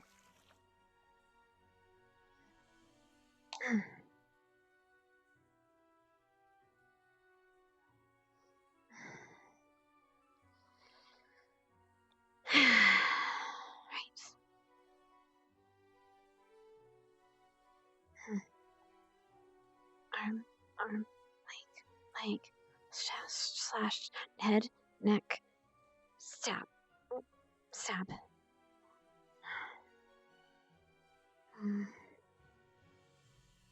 Alright. Can you try it one more time before I put this stuff away? Yeah. I need a baseline. 1 second to bring it back out. I'm just gonna do it here because no one's looking. Oh, that's what you mean. Okay. No, wait, I just got. I really need to figure out my workout clothes a bit better and color coordinate them. Ready? Go.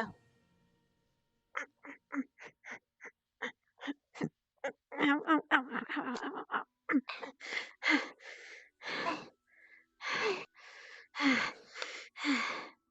Alright. Ow. They actually have small effects on the whip. Small serrations. I'm gonna have to mend these. Thanks. Ow. Do you want me to heal your hands again? Is it gonna tire you out? I'll ask Professor should be Vaughn fine. for something. It's fine. Okay? Okay. Thank you, though. I'm gonna go change now out of my workout clothes. So. Yeah.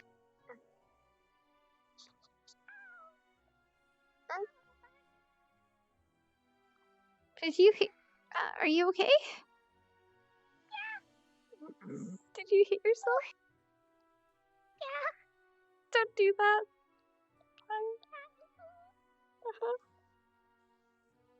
Don't do it, Ruben.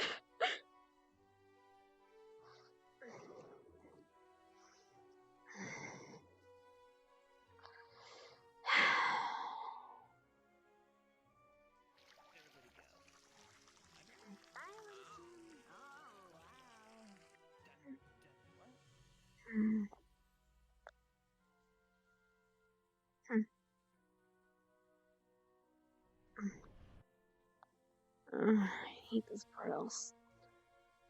Sometimes.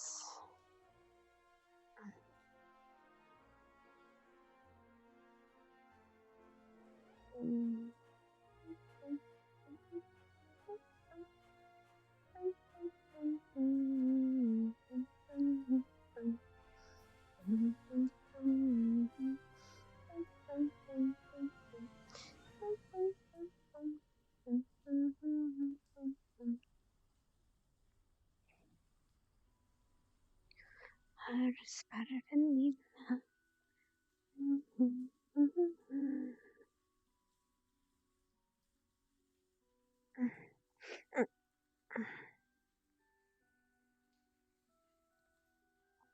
There we go.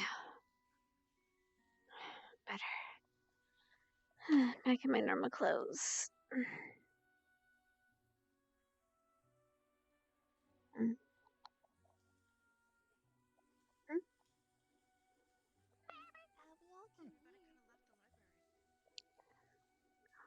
Yeah. Hey! Why you put me how on the is spot? I'll fix it. You stay here, okay? What? No, what are you fixing? It's fine, it's fine.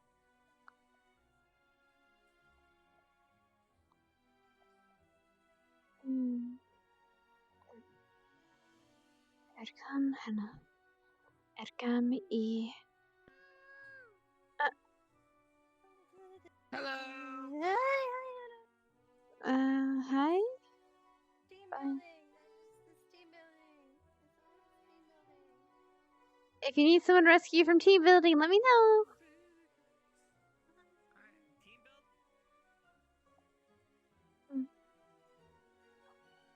Erkam. Erkam Hana. Erkam. No. Anat Hai. Anat Tai. No, that's to me. To Tai.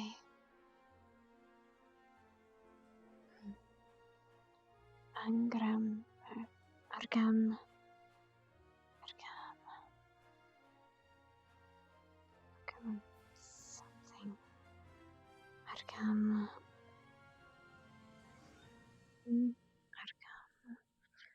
Argam. And.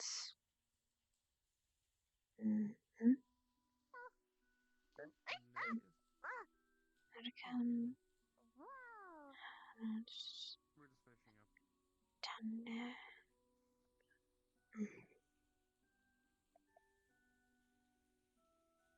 Newty. Snipes.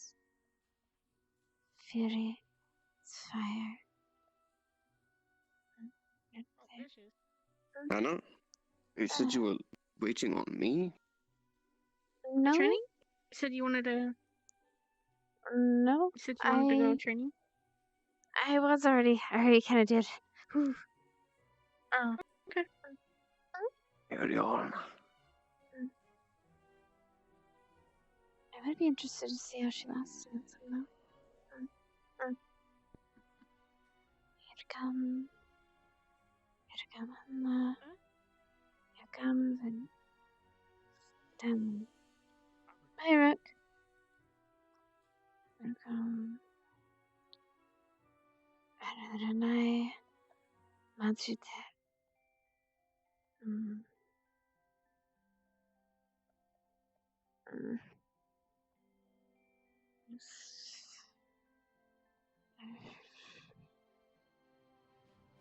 Match attack.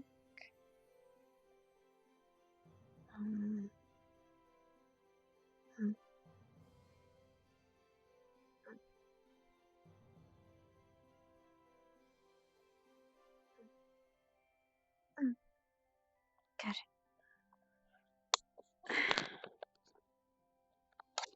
Nice and quiet.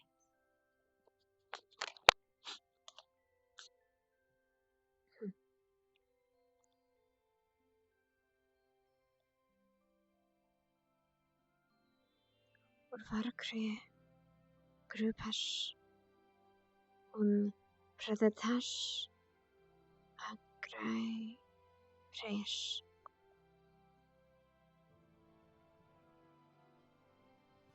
Hated darkness.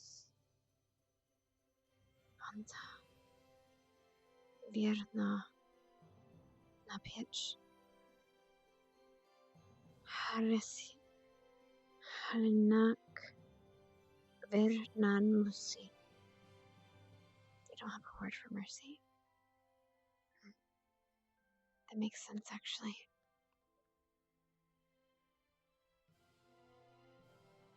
I won't be seeing that word that's capitalized.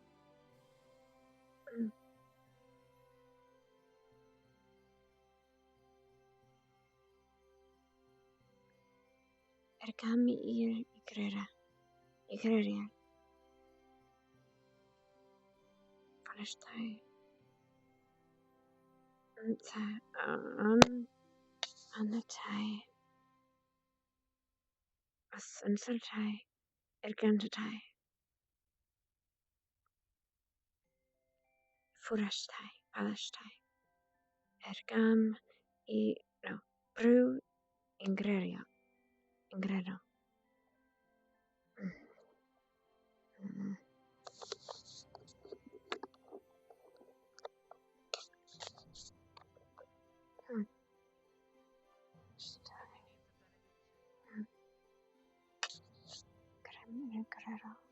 From the prophecy he would deliver. He planned to stop by the soothsayer's temple afterwards, to make an offering to the god of prophecy, to counteract what bad luck he might acquire from being in such close proximity to the princess. It was a small ceremony, as Hades expected, and the king himself seemed a little bored, his mind likely focused on his next journey to the war front rather than the baby he held in the arms of the nursemaid nearby. The children wouldn't stop crying. The child wouldn't stop crying, sorry. Her voice, a thin, angry wail that echoed in the old stony throne room. When Hades approached her with the water of prophecy and the scepter of truth, she screamed even louder, her mouth stretched open in a tiny O of frustration. Her eyes screwed shut. She had wisps of reddish hair on her scalp, and her cheeks were ruddy. He wondered if she would ever grow into a beauty. Her mother, the late Queen Linda, had been known for her inheritance, not her looks. King Radek barked. Get on with it before the girl makes us all deaf. Apologies, Your Majesty, Hades said. He lifted the pewter bowl containing the water of prophecy and dipped his fingers in it, dampening the girl's forehead and cheeks with the liquid. Her squall stopped, as if she was shocked by his touch, and she opened her eyes. They were a vibrant green, as vivid as springtime in the woods, outside the castle. And Hades was startled by her, as she seemed to be by him. She might not become a beauty, he thought, but those eyes were certainly a marvel. He picked up the scepter of truth and held it over the princess as he began the incantation that would bring him into a trance-like state required to foretell her future. He didn't expect to fall deeply into a trance. He was too aware of the king glaring at him, not to mention the princess's luminous green eyes. He kept his own eyes half open, so he saw the movement when the girl reached up with her baby fingers and wrapped them around the scepter itself. This was unusual, and Hades knew it. He knew it because the scepter changed into a living thing at the princess's touch, and he had to hang on to it with all his might to prevent it from flying out of his hands. His eyes widened, but he did not see the nurse's astonished expression, or the way the king sat up in surprise. He saw, instead, the princess's future, and this vision would remain with him for the rest of his life, for it was the first time he had seen true, and he could not resist speaking it wholly, without his mentor's suggestion of sugarcoating what he saw. The princess shall grow into a young woman, strong and pure, Hades intoned. But when she finds her one true love, the mermaids standing in the corner of the room giggled, she shall be the downfall of the king. Oh. The attendants and guests erupted into shocked whispers. Hades' vision cleared with a snap, and he saw the baby princess Eslet, gazing up at him with what appeared to be a smile on her face. Terror filled him as he realized what he had said. He pulled the scepter of truth away from the princess. As it had left her hands, it became ordinary again. Behind him, the king roared, "Take this abomination away! She shall never be the downfall of me. Take her away or I will have her killed, and she will join her mother in the grave." The nursemaids clutched Princess Eslet to her breast and fled. Hades swayed on his feet as he wondered if he had sentenced the baby girl to her death with his careless speaking of the truth.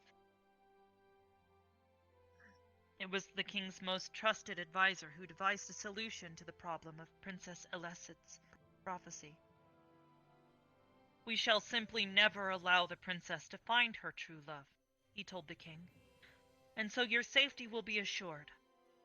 Of course, the advisor had ulterior motives. He believed the princess might be one day useful politically, but he kept that to himself, and the king consented to his plan. From that day forward, Princess Elset was restricted to the castle's west tower under the supervision of her nursemaid, Auda, and as was not allowed to see any man except for her father. He visited her rarely, as he had little desire to see the cause of his prophesied doom. The few times he did visit, he glared down at the princess and demanded, "Are you being an obedient little girl?" She shrank away from him at first, running back to Auda, who would turn her around forcefully and whisper in her ear, "This is your father, the king of Anvara, and you are his daughter, a princess, and you must behave as such." As the years passed, Elsid learned to bow to her father, and she came to see him as a sort of duty, one that she had inherited by birth, but not one that she enjoyed. She knew that he did not particularly like her, but she did not know why, for Auda kept the prophecy that had relegated her to the West Tower a secret. Auda was a skilled and loving nursemaid, and she took her job seriously. She knew that the only way Elsit would be content in the tower was if she thought her life was entirely normal. For several years, Auda was quite successful, for she made the West Tower into everything a little girl could wish for. When Elsit wanted new dolls, Auda ordered them. When she asked for playmates, Auda invited the princess's young female cousins to visit. When she yearned for a pony, Auda convinced the king to deliver one to the gardens adjacent to the West Tower. She even arranged for a female riding instructor to teach Elsit how to ride. Whenever Elsit voiced questions about why she couldn't go through the heavily carved oak door in the hall, Auda said, "We must keep you safe, for you are the princess of Anvara, and you must be protected." The only times Elsit left the West Tower were on the occasions of her father's weddings, for it was deemed too unseemly for the princess to remain unlocked away on such an important day. For those events, Elsit was dressed in veils from head to toe, so that no one could see her face. The veils also had the unfortunate, or perhaps intentional side effect, of rendering her mostly blind, so she had to hold out his hand the entire time. That meant that Elsit's experience of the greater castle was confined to carefully study the floor, glimpsed in flashes through the gap at the bottom of the veils.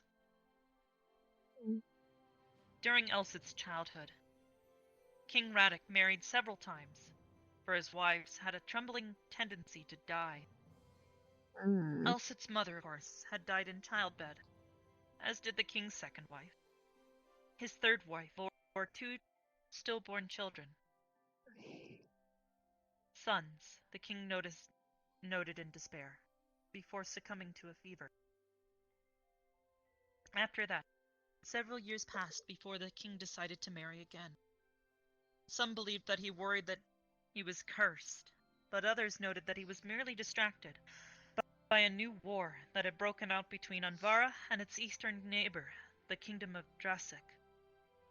This war went on season after season, and Elsit passed on her 13th birthday and 14th and 15th birthdays as well, with her father away at battle and no new bridge on the castle threshold to draw her out of the West Tower. As Elsit grew older, she became increasingly curious about the court and her father and why he did not return, except once or twice a year. And Auda reluctantly began to answer her questions. In this way, Elsit learned that King Radek had sought an alliance with the island nation Nawarlal, which had once been invaded by Drasik, but had successfully driven them out through an ingenious use of poison-tipped arrows that spread plague through the Drasik soldiers. In Elsit's 17th year, Anvara and Narwala fought and won a decisive battle against Drasik. In celebration of victory, the King Narwala gave his 17-year-old daughter, Sedia, to King Radek in marriage to further cement their alliance. Sedia, like all Narwalia people, had brown skin and black hair, with eyes the color of rich, dark soil. The first time Radek saw her, in a tent on the side of the road after the last battle, he felt lust stir within him, for he had never seen a girl as beautiful and exotic as she. The king saw the way his attendants looked at her, too.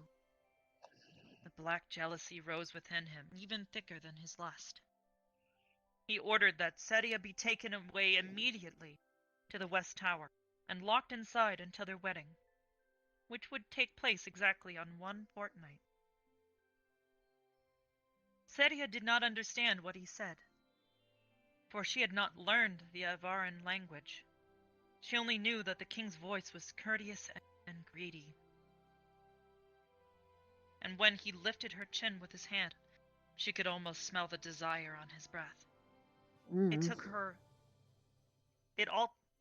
took all her years of royal training not to spit in his face, and she prayed to her gods that something would come to deliver her from this marriage. On the day of Sedia's arrival, Elsit was poring over history books in the West Tower's small library when she heard the heavy oaken doors in the entry hall flung open. Startled, she ran out on the balcony overlooking the hall and saw a stream of women in strange, colorful clothes entering the tower, bearing a series of curious objects: wooden trunks carved with unfamiliar animals, a golden cage containing a bird with brilliant purple and green feathers, cushions the color of sunsets. Amid all this movement, Elsit saw one girl standing stock still in the corner, her arms crossed around herself protectively. She was wrapped from head to foot in azure scarves, with only her eyes peering out. Auda came running into the hall, demanding to know what was going on, and a woman in a plain blue dress detached herself from the entourage of attendants to speak to Auda in low, intense tones. Elsit came down the stairs. She was drawn to the silent girl in the corner, who looked up at that movement and saw her. A shiver ran down Elsit's spine. Quicksilver, insistent, go to her. As Elsit approached, the girl unwound the veils from her face to reveal brown skin, full lips, and dark eyes, a beauty unlike that of any Avaran woman. This girl took a step away from her corner and extended her hands, palms up, towards Elsit. In the center of her palms, a design was painted, swirls and loops that connected to form a pattern that was like a flower, but no flower that Elsit knew. Instinctively, Elsit reached out and covered the girl's hands with her own, paler ones, and when their skin touched, a tremor went through Elsit's body. For the first time, she became wholly aware of the way her fingers and toes were connected to the pulsing of her heart, to the breath that fluttered from her lungs to her lips, to the heat that spread over her cheeks. Behind her, Auda said in a strained tone of voice, "Your Highness, this is Princess Stadia of Narwala." There was another round of feverish whispers between Auda and Sadia's chief attendant, who spoke Avaran, with an accent that Auda had never heard before, and thus found it difficult to understand.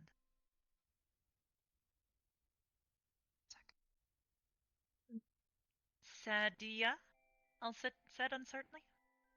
Sadia, the girl corrected, and her name sounded like music on her lips. Sadia's chief attendant said something to her Nawalia, and Elsit heard her own name amidst the stream of foreign words. Eselt, said Sadia. Sadia said tentatively, her gaze never leaving Eslit's. Eslit's heartbeat quickened, and she realized that Sadia had wrapped her fingers around her own, and it was as if a faint dusting of magic had settled over them, fixing them together in place, that they might look at one another for just a bit longer. It was Auda who broke the spell. "Your Highness," she said, "Princess Sadia will be staying here in the West Tower until your father returns in 10 days. Then they will be married. The princess will be your new stepmother." "My new stepmother," Elset said, and she saw Sadia's attendant whisper something urgently into her ear. Sadia pulled her hands away. She knew that her attendants were shocked by how Eslet had touched her and how she had accepted it. The proper greeting would have been for Elsit to hover her hands over Sadia's, and then to incline her head so ever delicately. But of course, Eslet did not know Nawalia's customs. Her mistake could be excused. But what had caused Sadia to hold Elsit's hands, as if she were a lover rather than a stranger who would someday become her stepdaughter? Sadia's face flamed as she realized what a scene she was making. Eslet did not understand how she had erred, but she saw Sadia was uncomfortable, and she regretted it. For already she wanted to ensure that Sadia was happy. "Welcome," she said, but then her mouth went dry. She could think of nothing more to say except, "You are so beautiful." But Eslet, unpracticed in courtly manners, sensed that others would find that odd, so she bit her lip and remained silent.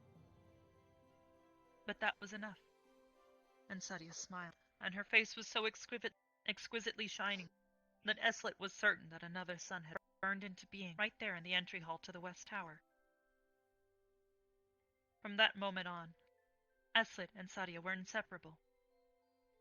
Eslet taught Sadia the words for the flowers and plants that grew in the West Tower's garden, and Sadia taught Eslet the Narwhali equivalents.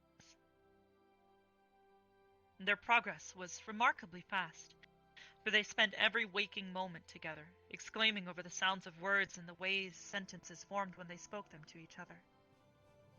Eslet learned that Narwhal was a kingdom of many islands, and each island was named after a different tropical flower, and each flower was worn by the prince of that island on state occasions. Sadia learned that summer was short and hot in Avara, and she had arrived at its beginning, when the days are long and lush, and sometimes so humid that sitting in the shade brought sweat to the skin. Eslet learned that the women of Narwhal wore long, loose skirts dyed in shades to match their island's flowers, and they preferred to leave their arms bare, finding only their breasts in scarves that matched their skirts. Sadia learned that the women of Avara wore layers of undergarments between the heavy skirts and in bodices that gripped their torsos with whalebone, and she wrinkled her nose at these gowns and said, "I will not wear those." And Eslet laughed at the expression on Sadia's face. The days they spent together seemed to stretch out luxuriously in the peaceful isolation of the West Tower. But a fortnight grew to a close. Neither girl could avoid the increasing sensation of impending doom, for soon Sadia would marry Eslet's father. The night before the wedding, they walked the garden together in silence, as if not speaking would stave off the future. When they parted to sleep in the separate chambers, Eslet held out her hands, palms upward, in the way Sadia had upon arrival. Sadia was surprised, but she hovered her hands over Eslet's unmarked ones. A bittersweet sadness sweeping through her. Then, as if she were a knight in a storybook, Eslet raised Sadia's hands to her mouth and kissed the knuckles, her lips brushing soft and quick over Sadia's skin. A flush spread over Sadia's face, and she saw an answering emotion in Eslet's green eyes. "Sleep well," Eslet whispered, and she wished she could sleep beside Sadia and guard her against any nightmares that might slip into her mind that night. "A blessing upon you," Sadia said, in Nawarlia, and they backed away before the tears could slip from her eyes. Eslet watched her go, her scarves fluttering in the dim evening light. The wedding was held in the castle's great hall, which was hung with golden ropes in honor of the god of matrimony, and wreaths of snowbell flowers for the goddess of fertility. The morning before the ceremony, which was to take place at noon, Sadia's attendants bathed and scented and dressed her in the Narwhali bridal linenry that they had brought with them. They wrapped her body in fine white linen, and then draped her with scarves the color of the sea, in every shade from deepest blue to azure and aquamarine. They hung jewels from her ears and twisted them around her bare arms. And when she stepped into the sunlight, she glittered with a reflected light. Her lustrous black hair was brushed out and woven with the tight white flowers plucked from the gardens around the West Tower. And though they were not tropical blossoms of Narwhal, or Nawala, they served well enough. Eslet especially liked to see the flowers she had loved in Sadia's hair. Auda had taken care while dressing Eslet that morning,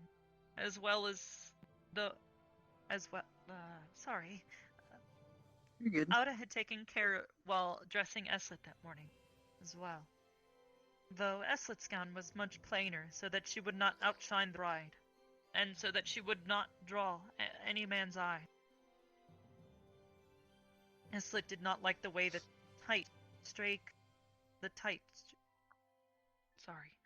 Eslit did not like the way the tight strays cut off her breath. She found the layers of skirts confining, and she thought the dove gray of the gown itself was ugly in comparison to the brilliant colors of Sadia's clothes. But the thing she hated the most was the linen gray veil she was forced to wear, obscuring her hair and face, swathing the whole world in dimness. As they left the West Tower, Eslit followed in Sadia's perfumed wake, with Auda's guiding hand on her arm. She felt suffocated and suppressed, each layer of clothing like a hand over her mouth. In every Avaran wedding ceremony, a series of customs is dutifully followed in order to ensure that the union is a fertile one. As with every naming ceremony, a prophecy is given, and to deliver the prophecy at a royal wedding is a high honor. Hades, the hapless soothsayer who had presided over Elsit's naming ceremony, was present at King Radek's marriage to Princess Sadia of Narwhal. But Hades had not been chosen to officiate. He came as a guest of his mentor, Gerlach, who was prepared to deliver a prophetic benediction on the king's marriage to the exotic foreign princess if he had to lie to do it. The wedding prophecy, however, would not take place until after the initial prayers to the god of matrimony and the goddess of fertility. Led by a high-ranking priest who intoned the traditional phrase in a voice devoid of emotion, Sadia was expected to kneel on a cushion at the feet of King Radek during the prayers, and though she did as requested, she refused to lower her gaze, for she did not believe in these gods. To her right, seated the first row of an ornate wooden benches, she could just make out in the corner of Eslit's veil, shroud-like in comparison to the bright colors worn by Sadia and her attendants. So out of character, I need a drink. I'm dying. I need water.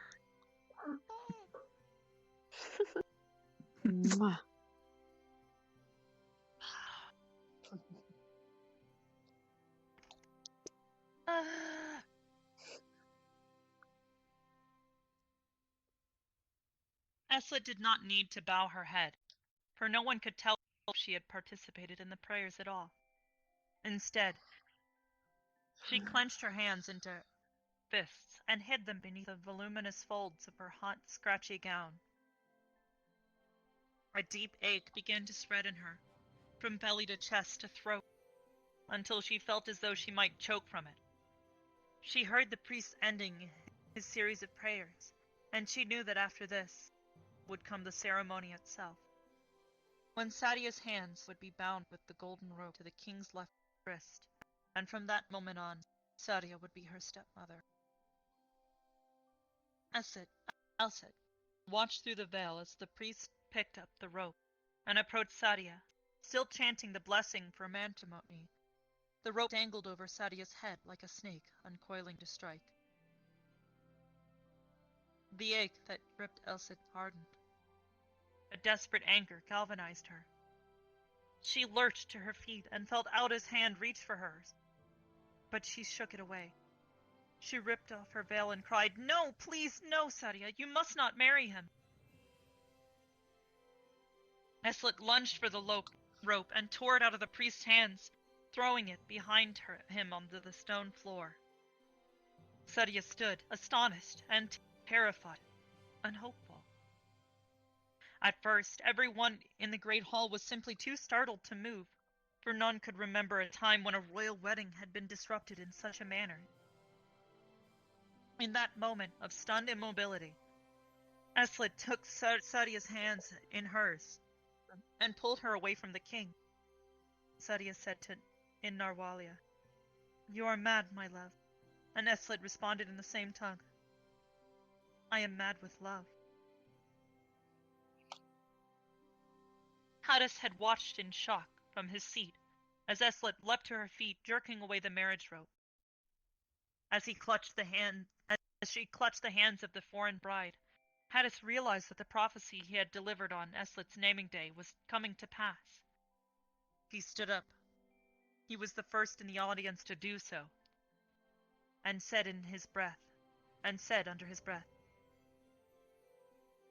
"The princess shall grow into a young woman, strong and pure, but when she finds her one true love." Gerlach's hand gripped his arm. "Do not speak any more," he hissed, and Hadis's mouth shut tight in fear as the great hall exploded into shouts. King Radek's thick, strong hand clamped down on his bride's shoulder, and Sadia winced in pain. He dragged her away from his daughter. "What perversity have you wrought on my bride?" he demanded of Esed, who tried to reach for Sadia again, but was wrenched back by the hands of the king's soldiers, who had leapt forward at his command. "What damnation are you bringing upon my kingdom? You have been cursed since you killed your own mother, and it was only my mercy that kept you alive." The king would not take his hands off Sadia, whom he held near him like a plaything. He growled to his soldiers, "Take Elsed away from the farthest reaches of the darkest forest to the north, and abandon her to the wolves. She is no longer my daughter. She may die alone." Eslet heard the words as it was from a distance, for all she could focus on was the look of terror on Sadia's face as the soldiers dragged Eslet away from the great hall. She tried to struggle, but her skirts were too heavy and her bodice too tight, and someone struck her across the face. Pain burst in her cheek and nose. She screamed and lunged away from the soldiers, but they grabbed her and hit her again and again. The last thing she saw before she fainted away from the pain was the glimmer of blue in the jewels around Sadia's neck, liquid as a faraway sea. Oh. Hi.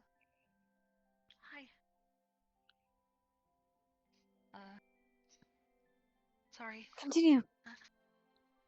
Eslet awoke in a cage on a moving wagon.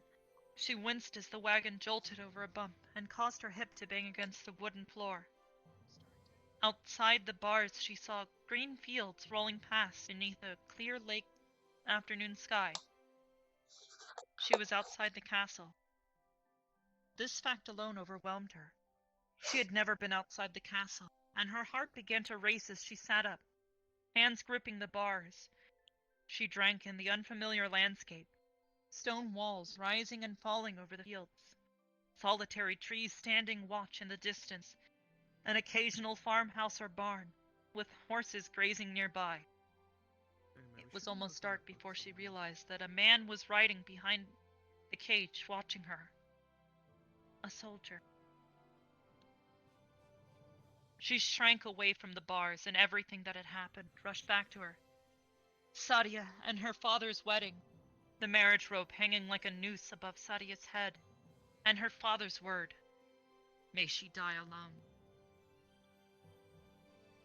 As the sun set, she wondered whether it was still the day of the wedding. Was this the wedding night? Her stomach twisted. When she had first begun her monthly bleeding, Auda had told her what it meant, and Elsa knew very well what her father desired from his wives' sons.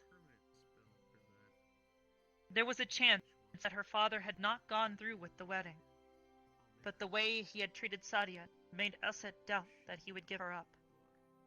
No, he would take Sadia to as his bride, regardless of how perverse he thought his daughter was. Eslet wanted to throw up, but she hadn't eaten all day, and she could only cough up bile, bitter and acidic. The soldier behind the cage rode closer and banged his sword on the bars. "Don't choke to death, princess. We've come a long way to go yet." The journey to the wild forests of the north took a week. There were 2 soldiers, one who drove the wagon, and one who rode behind. They gave her a bowl of water every night that she had to lap up like a dog. and once or twice the driver slipped her a piece of dried beef out of pity, but she was given no other food. Neither of the soldiers ever let her out, so Elsa was forced to relieve herself in one corner, humiliated by the stench that began to rise from her body. She watched the countryside when she was awake, but as the days passed, she grew weaker. She slid into a half-sleeping doze a doze in which she saw Sadia's face hovering over her, radiant and beautiful. She clung to those visions as tightly as she could, the memory of the last words that Sadia had said echoing in her mind. "You are mad, my love. Mad, my love. Mad." Finally, they reached the pine forest's border of Avara. The driver drew the wagon to a halt in a small clearing in the woods and climbed down from his seat. The soldier riding behind dismounted, pulling a black iron key from the chain attached to his sword belt. Inside the cage, Eslet sat stiffly with her arms around her knees, her bright green eyes wide in her pale face. The soldier unlocked the cage door, which groaned on its hinges. "Welcome to your new home," he said, and laughed. "Time to get out." Eslet didn't move until the soldier reached inside and clamped one hand on her ankle. Frightened, she kicked him in the face. He cursed as blood splurted from his nose, then grabbed both of her ankles, nails digging into her skin, and dragged her out until she landed with a bruising thump on the ground. "Never seen a man except your father, eh?" he said, and the tone in his voice made her skin crawl. He began to unbuckle his belt. Essa tried to scramble away, but she only banged into the wagon wheel behind her. Not up here. "There's a reason you turned out wrong," the soldier said, a horrible grin on his face. "You need to learn what's right." "Shut up," said the driver. He smashed a wooden staff into the side of the soldier's head, knocking him to the ground unconscious. The driver shook his head and looked down at the princess. He had a sister in her age, and he would never forgive himself if he let the soldier have his way with her, even if she was perverse. He jerked her head towards the wood. "You'd better run for it, princess. You're on your own now." Eslet didn't hesitate. She jumped up, her legs tingling as she stood for the first time in 7 days, and she fled. She ran over the unbroken forest ground, her thin-soled court shoes doing little to cushion her feet from the fallen twigs and upturned stone. She ran as the daylight faded and turned the forest into a land of murky shadows, and she slowed down only enough to prevent herself from tripping on the uneven ground. She found a riverbed where the trees parted to reveal a silver-black night sky strewn with stars, and she knelt down and drank the water from her cupped and dirty hands, and then she kept going. At some point, she removed her whalebone corset so that she could breathe more freely. She stripped off her encumbering underskirts, unwrapped her torn shoes in the cloth to cushion her feet. When she was too tired to walk any further, she made a nest for herself in a bed of fallen pine needles and slept with her head resting on her arms. When she awoke, she continued. She saw no one. She was hungry, but she did not know what she could eat in the forest, and her book learning had taught her to be wary of unfamiliar plants. A few times she thought she glimpsed the shadowy movements of wolves nearby, and she prayed to the god of safe passage to watch over her. She did not know where she was going, but she knew she had a destination. With every step she took, even though her body felt weaker and weaker, she was more and more certain that she had something to live for, Sadia. Hmm. Sadia. Someday, she vowed, she would go back for her. She would return to Anvara City, and save her, and King Radek would pay for what he had done. One morning, after Elsit had walked in a stubborn, starving daze for hours through the dark night, she stumbled through the last of the pine trees into a clearing where she saw a little cottage built of logs. Smoke curled out of the chimney, and the windows were hung with tearful plaid curtains. She dragged herself the last few steps into the clearing before she collapsed, her body giving up at last. The cottage belonged to a retired knight named Bowen, who lived there with his wife, Nell. It was Nell who discovered Elsit later that morning, lying in a crumpled heap at the edge of their garden. And it was Bowen who lifted the princess in his burly arms and carried her inside, laying her down on the bed. Elsit did not wake until evening, and the first thing she saw was an older woman rocking in a chair nearby, knitting. Elsit was not frightened, for the woman had a kind face and reminded her of Auda. But she was disoriented, and she pushed herself up and asked, "Where am I?" Nell put down her knitting and studied the girl, whose eyes were a remarkable shade of green. Her reddish gold hair was disheveled and knotted up, and her face was dirty. In fact, all of hers was so dirty that she smelled rather unpleasant. But neither Nell nor Bowen would turn away a girl who was so obviously in need of their help, simply because she also needed a bath. "You're in the village of Pine Rest," Nell told her, speaking with an unfamiliar accent. "I found you in our garden this morning. I am Nell, and my husband's name is Bowen. He is outside. What is your name?" Eslit stared at the woman, whose gray hair was wound up in braids coiled at the nape of her neck. She seemed kind, and Eslit wanted to trust her, but a knot of fear still held tight within her, and she did not wish to reveal her true identity. "My name is Auda," Eslit cried.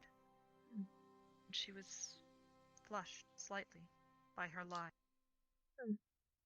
Nell nodded. "You must be hungry." Eslit's stomach awoke at those words and growled so loudly that it embarrassed her. But Nell only smiled and got up from her chair. She left the little room and came back a few minutes later with a bowl of soup. "Something gentle for you," she said, "while you regain your strength." Eslit took the bowl from Nell's outstretched hands and inhaled the fragrant scent of broth and herbs.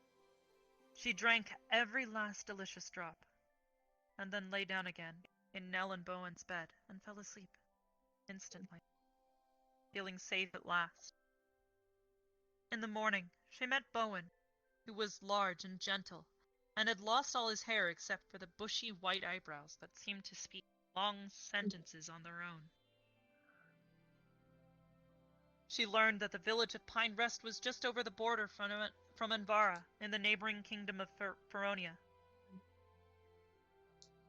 Eslit remembered from Auda's geography lessons that Feronia was rarely concerned with Avaran politics because of the black forest that separated the two countries.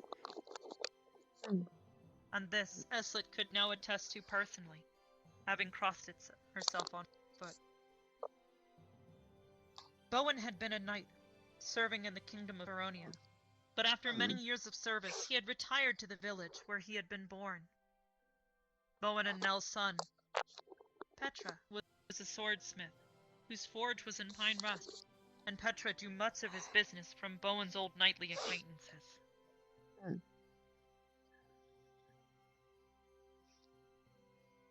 As the days passed, Eslit regained her strength, while Bowen and Nell fussed over her, as if she were their long-lost daughter. They set up a pallet for her in this loft over the main room of the cottage, and Eslit began to help out with the chores. She grew strong from tending the garden with Nell and learned how to chop wood with Bowen's hatchet.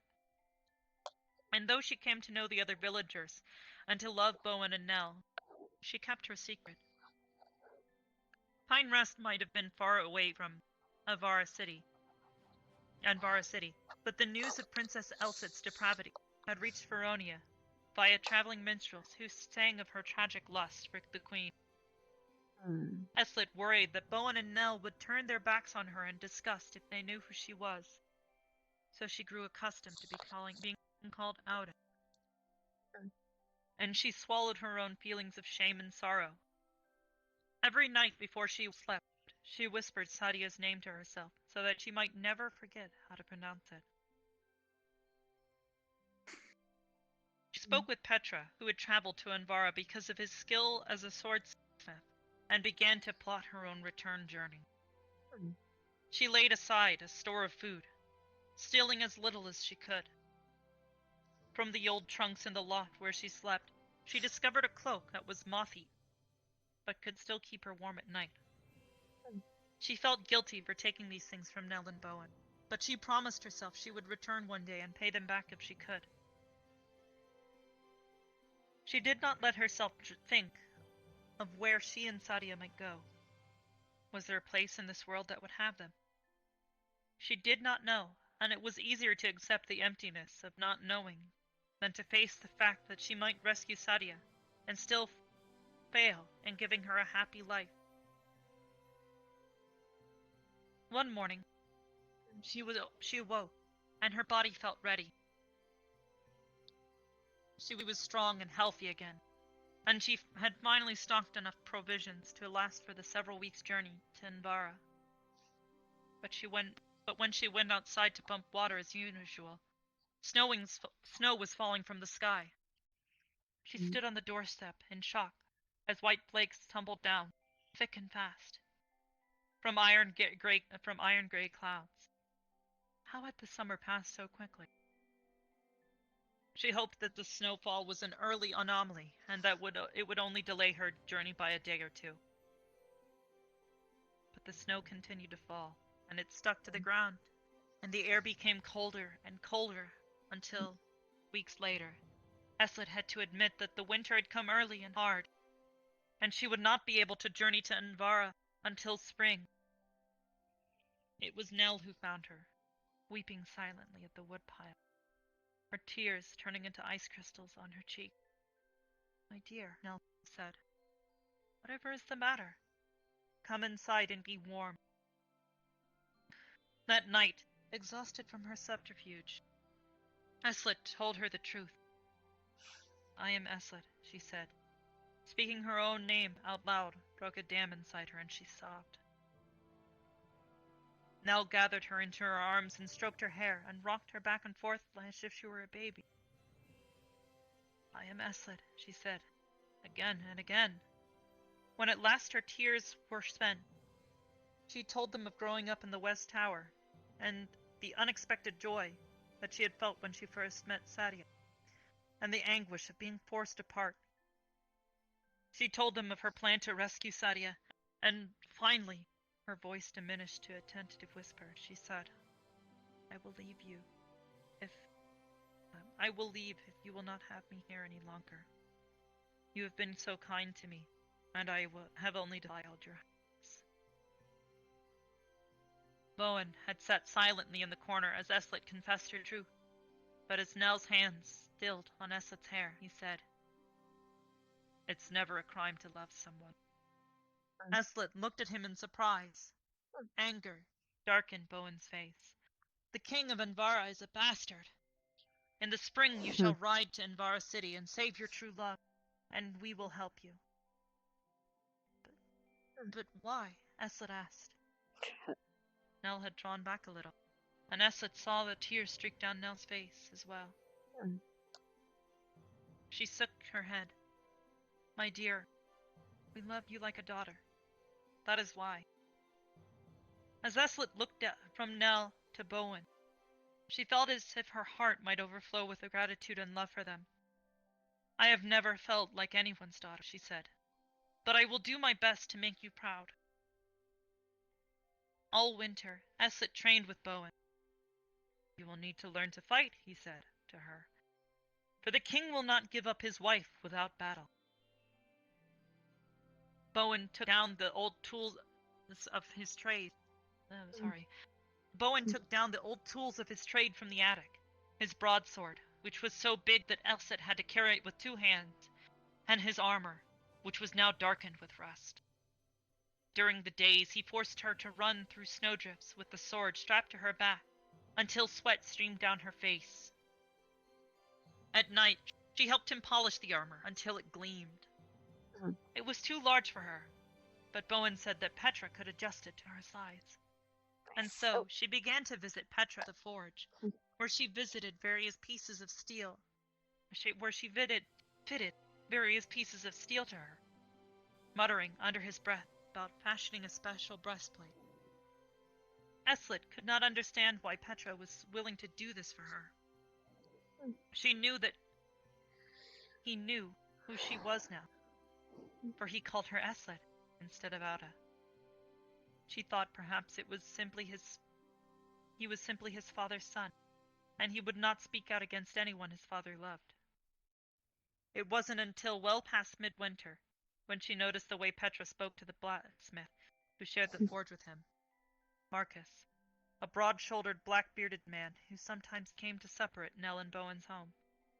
There was a certain angle to Petra's body as he approached Marcus, and then Eslet saw him reach out and smooth his hand gently over the man's shoulder, a caress. Eslet realized with a jolt that Petra did not merely share the forge with the smith. She shared a life with him. She felt a great sense of wonder steal over her, and she had to turn away as tears came to her eyes. From that day on, she felt as if she had finally found her family. She would hate to leave them in the spring, but she could come back. She knew she could come back with Sadia, and they would be happy there. Petra finished the full suit of armor in late winter. It was light and well balanced, but when Eslet put it on, she felt the strength of the steel close against her muscles, and she knew that it would protect her. To her surprise, Petra also presented her with a sword, forged specifically for her height and weight, and the first time she swung it in an arc, it sang in the cold winter air. She spent the last months of winter parrying with Bowen, and sometimes with Marcus, who had been a knight squire in his boyhood. She learned how to ride a horse in full armor, her red gold hair braided and coiled beneath her helm. She learned how to force back a man twice her size with her sleek, elegant sword, her gauntleted hands gripping the beautiful hilt that Petra had designed. And she thought of Sadia, as she always did, keeping her face alive in her memory, as fresh as the first day she had seen her, standing behind the oak door to the west tower, swathed in azure scarves. The news came before she was entirely ready to go. But as soon as she heard it from the mouth of the traveling minstrel at the tavern in Pine's Rest, Eslet left to pack her supplies. The Varan king had discovered that his island-born wife, had been drinking a concoction that she had brought from Narwala to prevent herself from conceiving a child. This, King Radek said, was treason. He sentenced Sadia to die by beheading on the first day of summer, which gave his people time to travel from their villages to witness her public execution. When this news reached Pine's Rest, the last of the winter snow had barely melted, even though the first day of summer was less than 1 month away. Eslet decided to ride directly through the Black Forest to Anvara instead of following the highway south. It was dangerous, but it would cut 2 weeks from her journey. "There are wolves," objected Nell, worried. "They didn't kill me before," Eslet said. "They won't kill me now." Bowen and Petra wanted to go with her, but she refused to allow them to come. "It is my task, and my choice," she said. They relented, for they saw the determination in her eyes. She departed at dawn, riding Marcus's white mare, a horse he insisted she take, with saddlebags full of food that Nell had prepared. The forest was quiet as she rode south, with only the sound of her horse's passage to accompany her. Petra's armor sat lightly on her shoulders, and already she was so familiar with her sword that when she slept, she rested her hands upon it. She did not feel threatened by the wolves she glimpsed sometimes at night, their eyes reflecting the light from her campfire. They saw her weapons and left her alone. She emerged from the Black Forest 2 weeks later and struck out on the hard-packed dirt road that led southeast towards the Envaran city. At first, she was alone on the highway, but as she drew closer to the Envaran city, other travelers joined her, all on their way to the execution. At night, she camped as far from the other travelers as she could. She kept her armor covered with her long brown cloak, and she did not remove her helm in the daylight. She could not reveal who she was, for the Princess Elsat was supposed to be dead. She arrived on the eve of the execution, and though she could have ridden into the city and bought herself a room at the inn, she could not bring herself to pass through the gates. In the distance, she saw the West Tower, her old home, and now she recognized it as a prison. She wondered what had happened to Auda, and her gut wretched, for though Auda had always maintained a certain formal distance from her, she was the one who had raised her. All night, Eslet lay awake beneath the spreading oak tree on the side of the highway, watching the silhouette of the castle on the hill.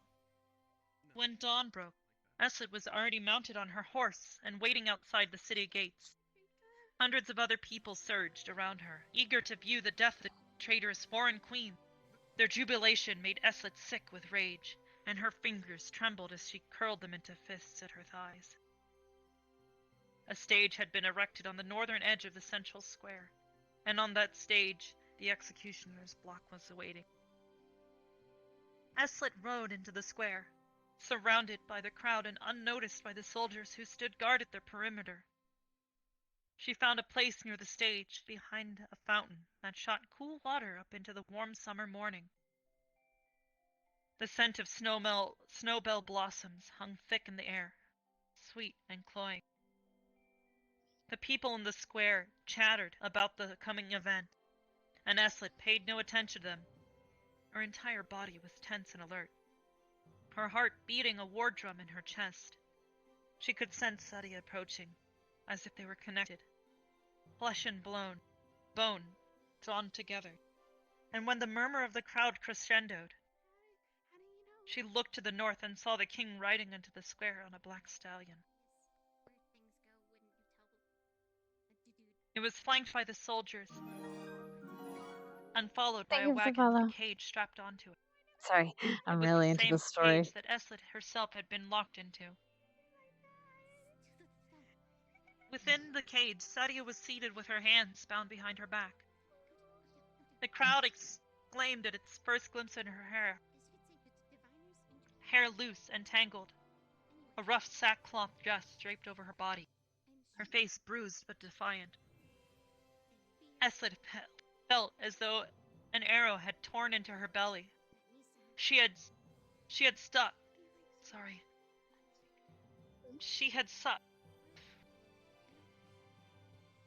She had to suck in the muggy air to calm herself down, for her mare sensed her nerves and began to prance in place. Eslet wanted to rush forward at that very moment and seize Sadia from the soldiers, but she remembered what Bowen had taught her, and she forced herself to wait.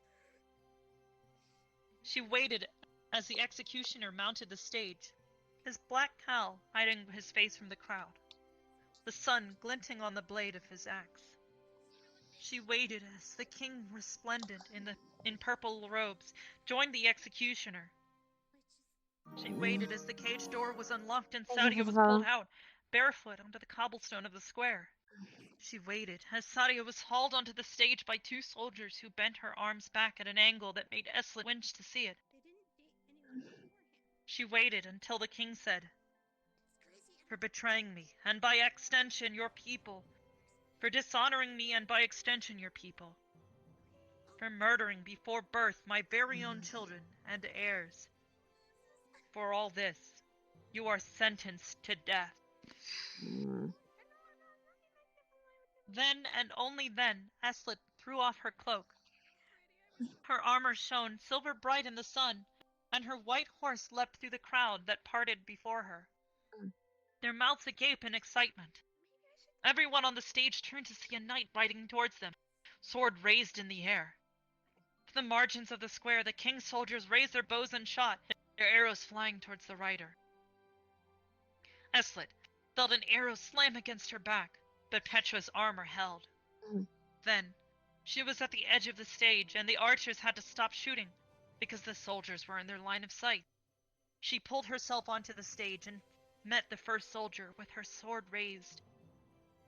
She shoved him back with all her strength, her steel blade screaming against his. The soldier stumbled, startled by her assault, but he had a second to back him up. And then Eslet had to fight 2 of them. But the soldiers wore standard-issue armor, not nearly as well crafted as hers. She could slice their breastplates off with ease, and beneath that they weren't even wearing chainmail.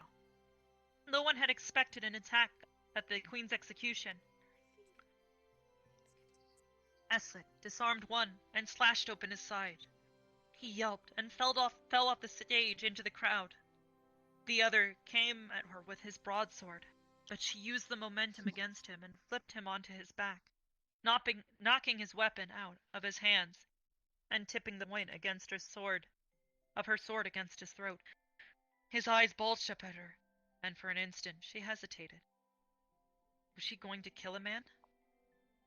But out of the corner of her eye, she saw him pull a dagger from his boot, ready to throw it at her.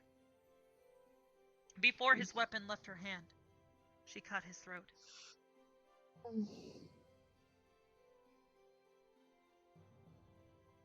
She looked up and across the stage, her heart pounding, and called, "Sadia!" Sadia had watched the knight beat back the soldiers with a rising sense of hope, and when she heard the voice behind the helm, she knew who it was, and hope exploded into joy. She tried to run to her, but the king grabbed her arm, yanking her back. He shouted, "Who would dare act against me?" Eslet took off her helm. The long braid of her red gold hair fell over her shoulder, and she said, "Father, I dare." The king's face was a mask of fury as he beheld his daughter standing before him. His daughter, who should be dead, and yet alive, and breathing. And yet was alive and breathing. Her green eyes glinted like emeralds as she raised a sword against him, and he, unarmed. "Give me a weapon," the king cried. The executioner stepped forward and handed the king his axe. The king swung it in an arc, and Eslet met the axe handle with her sword. The thunk of metal meeting wood rang through the square. She jerked the sword back and leapt away as the king advanced, his eyes wild with anger. She parried him again, and this time the handle of the axe broke as the sword cleaved through it, the axe head clattering onto the stage. "A weapon!" the king shouted again. A soldier in the crown tried to shove his way through to give the king his sword, but the crowd, riveted by the spectacle before them, would not let him pass. "I will not kill you unarmed," Eslet called. "Let us go, and you will never see us again." "Never," the king snarled. "You will die. Both of you will die here today." Suddenly, Sadia stepped over the body of the dead soldier and said, "She may not kill you unarmed, but I will." She lunged toward the king and shoved the soldier's dagger into the king's chest, thrusting it straight through the rich purple velvet. And the king fell, howling to the wooden boards of the stage. Sadia stood above him, gasping, her hands bloody. and spit on his face. The crowd roared. Eslit saw the hatred in her father's eyes, swept away by fear and bewilderment, as his hand scrabbled furiously at the dagger. Sadia turned to Eslit, wiping her bloodied hands on the ruins of her dress. Eslit reached for her and crushed her into her arms, and Sadia's body shook against Eslit's armor. All around them, the crowd murmured. Those who had been close to the stage had heard Eslit declare who she was, and now they passed that knowledge back across the square, until all who had gathered for Sadia's execution understood that Princess Eslit was not dead. She was alive, and the words of her naming day prophecy were repeated until it became a slow and steady hum. The princess shall grow into a young woman, strong and pure, but when she finds her one true love, she shall be the downfall of the king. Prophecies, the people said, were not always straightforward, but if they were real, they were true. None who saw the way that Eslit and Sadia held each other that day could deny the strength of their love, but for many years to come, they debated whether it was Eslit or Sadia who had been the downfall of the king. No one stopped Eslit and Sadia as they left the city. No soldier lifted a weapon to harm them. No man or woman shouted a curse. They rode as far as they could before stopping to rest their horse.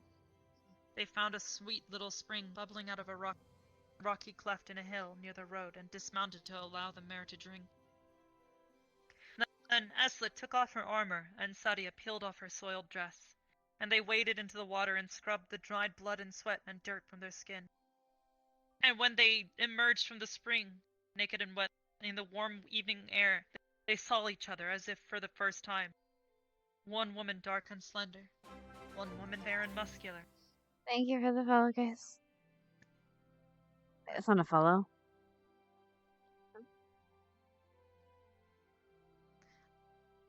Eslit wrapped her arms around Sadia's waist and whispered, "You are my one true love."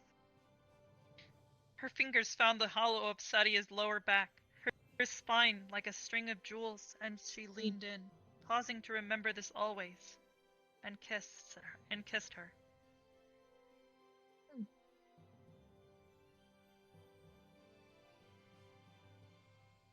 And that is the end of the story.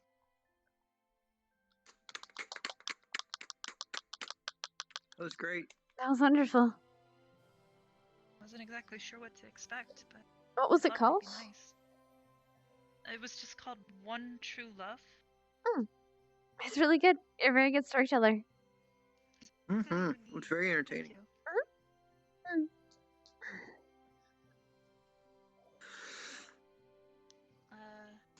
You should tell more stories sometime. It's really good. Sure, I guess, if people want to hear more.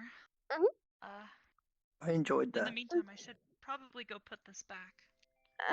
Probably. What? I didn't even understand it the first time. Makes you think I'd understand it a second time. Understand roam one. around, and I'm probably gonna call it here real soon. So if I don't see you guys later, have a good one. Night. What was that ending? What does that even mean? You missed it. They lived happily ever after. Was it really Sorry. good Was story? their mare? Did they find husbands or? Are you going to bed? I don't know. They just No, they ended up together. Goodbye to a few people, and then yeah. Like it doesn't Thanks, really you too. say exactly what happens, but They were both naked and wet. They probably Yeah, that's what happens when you they take were a together. bath. Anyways, I'm gonna go put this back. They probably ended up together. You know, together. I mean, they ended up together, like in a relationship, in love. Lovers. What part of that is confusing? Everything. What do you mean? She doesn't know Really? how romance works. That of all things? No, she understands what romance. Does she not understand what romance between a girl and a girl is? I don't think she's really considered it. She hasn't really explored much. Huh. She wants me to teach her. I don't know why. She wants you to teach her about romance? Yep. Just get Eldrin in you. In that book. Wait, there was a book on Eldrin and Vic? There's about a high elf there and was a not. vampire. The pilot Ash knows. It's a shame. I can write a new one. But you wrote the first one. No, I didn't write the first one, but I could write like a better version. The lonely, grumpy vampire bites and nibbles on the high elf's necky wecky. Oh no. I'm gone. I'm gone.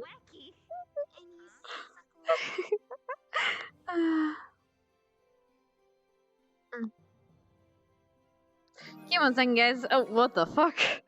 Have I just gotten a bunch of? Hold on. I need to hide. Hold on. I need to hide for a second. All right, I'm hiding. All right, let's see what happened while I was gone. All right. Holy fuck! Thank you, Minerva, for the raid. Thank you, everyone, for the follow. I'm sorry, I was watching the stuff since September those times. Thank you for the follow, Shan. Yeah, Storytime with Arbor. I'm sorry I wasn't really looking, but this is really cute. It was really cute. I really like that story. Did you hear the rumor? What rumor, sweetie? But it was so cute. Oh.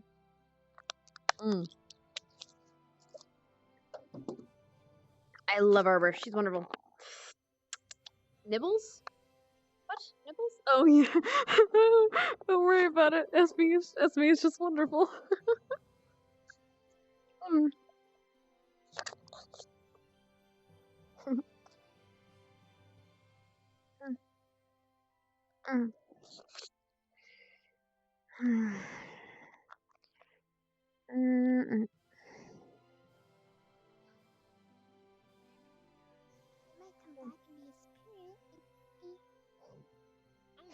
That's a possibility.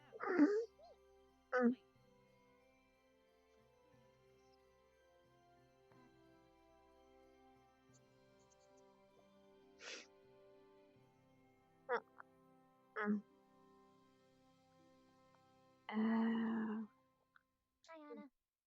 Hi. It's not 5, but you can come over. I was gonna. Never mind. You want to What are you guys up to? No. Well, I was gonna tease him, but that's right. I think it's a little bit exerted. That might not be a good idea. Everyone got their limits.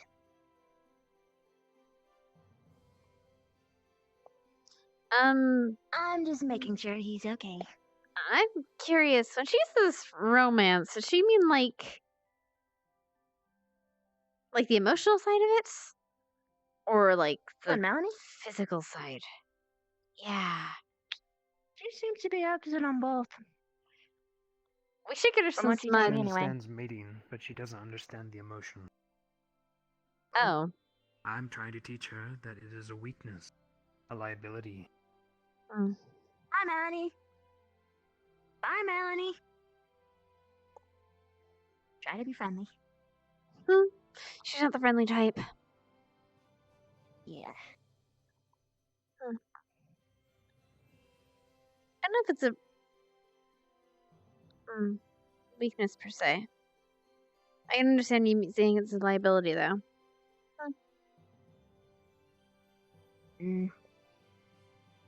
Love is only a weakness if you let it be. Love can just as much hold you up. Or at least that's what I've read. What do you know about love? Love is defined different in Bugkin society than it is here.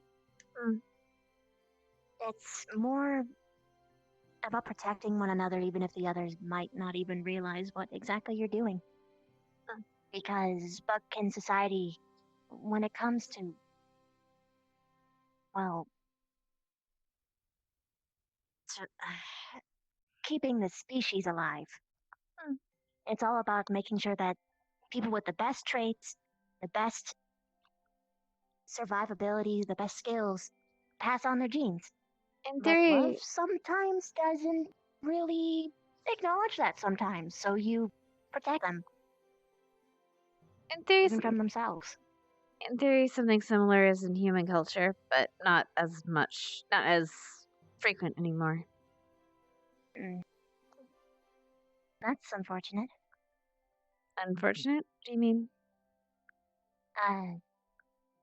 If they had a love like that, but they don't anymore, I mean. No, I mean, it used to be for survival and for survival of the fittest kind of thing. Oh, I see. Okay, that's what you meant. Mm. I'll be right back. Let's go.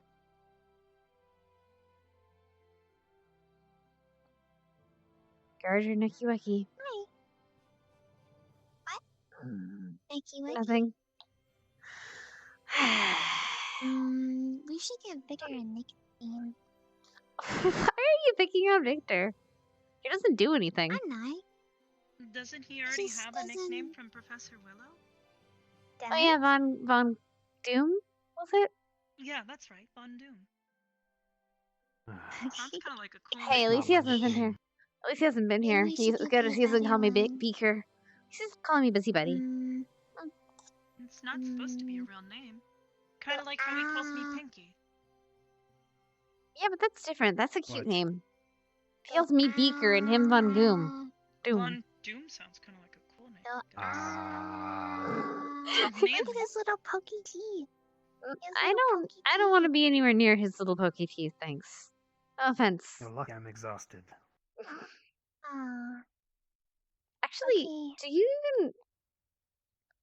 Interesting question. Do you even have blood? Because you're a spirit. So you're ethereal? In theory? Do you have? I might have blood. Do you want to check? I don't know how we check. You just cut your finger a little bit. Relax, I'm not telling you to... Relax, I'm not telling you to stab herself or something. Do you have a piece of paper? Mm-hmm. Yep. Here. Oh, paper?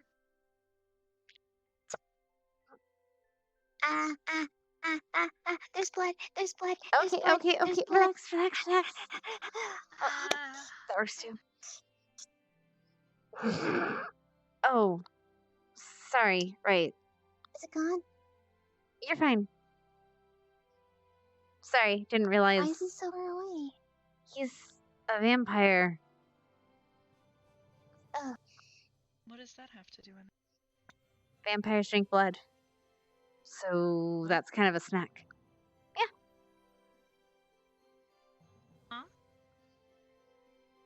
Huh? You have nothing to worry about. Why do vampires I thought they... I don't know. drink Why do you take energy tomatoes. from the heat? Why do I take energy from food? It's just how we're programmed. Well, there's a lot of theories, but to be honest, it's not worth getting into it. Heat or whatever. Exactly. They don't know quite the origins. There's a lot of stories about how that became a thing, but no one's quite sure. It sustains us. Don't eat her. Keeps us from Please. withering. I'm not going to kill her. Yes. Does every vampire It also have attracts us.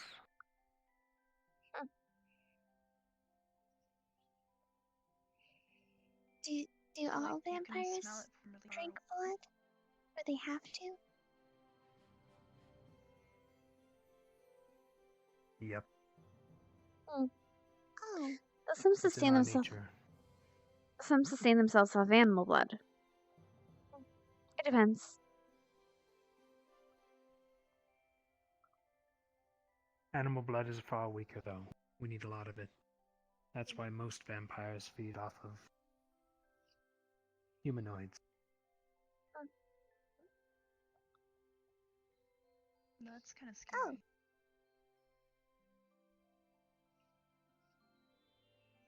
So wait, what are you eating here? I have a supply. Oh, that's good then.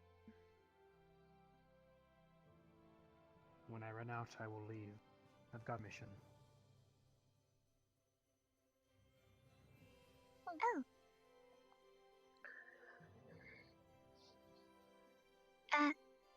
Okay. Well, I learned something new today. Same. Speaking of learning, Actually learned several things. Victor, So did I. how long have you studied fencing? Since I was a child.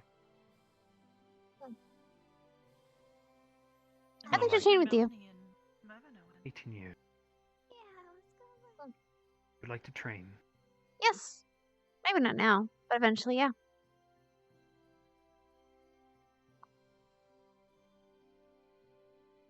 Alright. Wonderful. I accept. Wonderful. Well, whenever you have time, whenever you want to. Just, just come and see me, I guess. Anyway, I'll leave you here to your Von Dooming. Also, you remember what I said? If you keep reacting, they're gonna keep teasing you about stuff. I don't care. You don't care that they're gonna keep teasing you?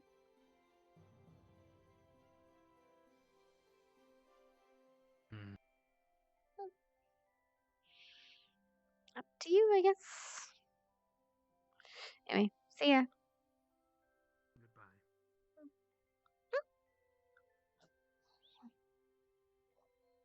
Now where is... Damn it, Shan got off already. Here come... Hannah. Oh.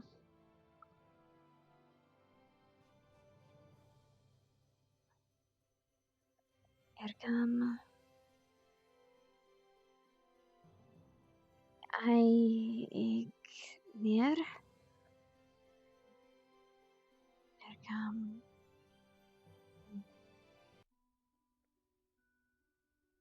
Kom ik neer. Kom ik erin.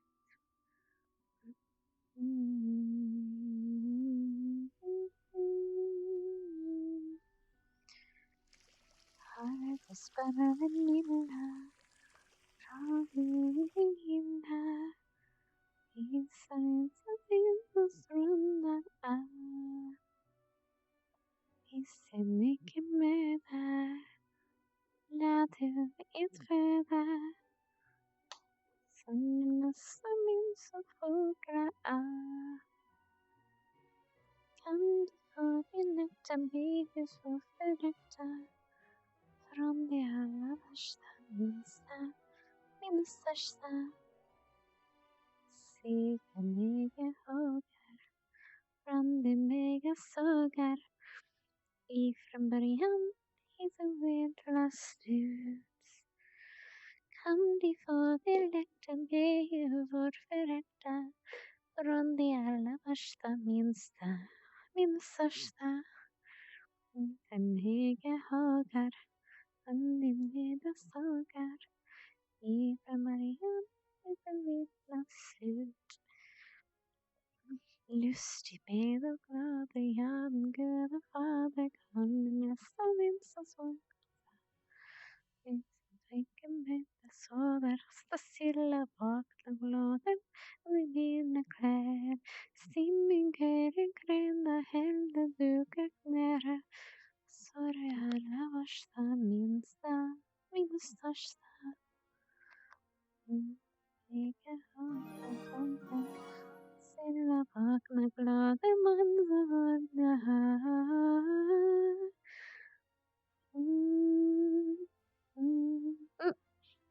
Så för början du den söta sorgen fastnar i munnen här Isen kriken ger det sover så består det mine gode noser jeg har.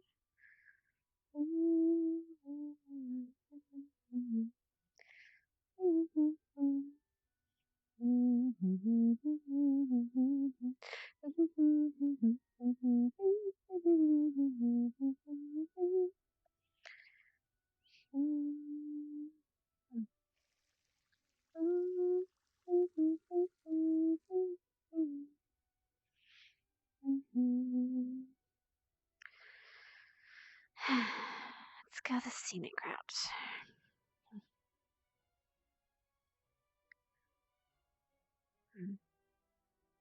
Here come Tannen. That's Vanat is cruelty? No. Vanat is darn it.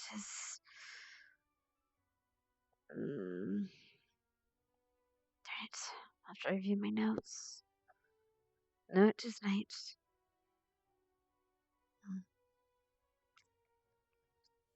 Persier. Egg.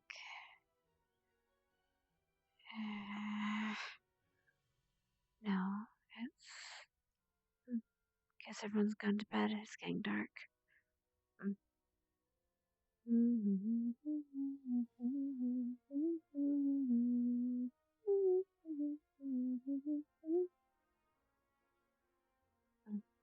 Alright. One last bit of training before I go to bed. And then I'll go to bed.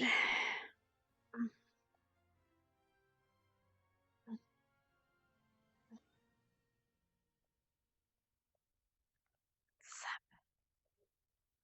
Ready, set, jump, jump. 1, 2, jump, jump. Ooh.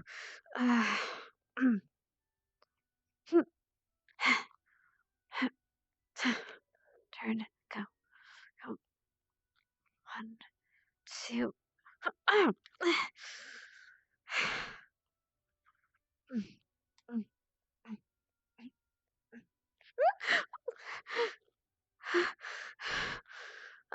That would have been a bad fall. Right. Okay. Alright,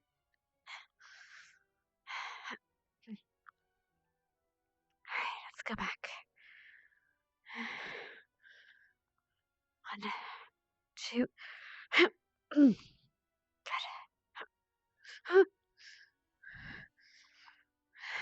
To work my balance.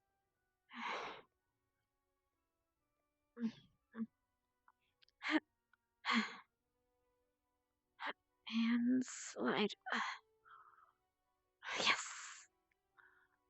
I need to go to bed.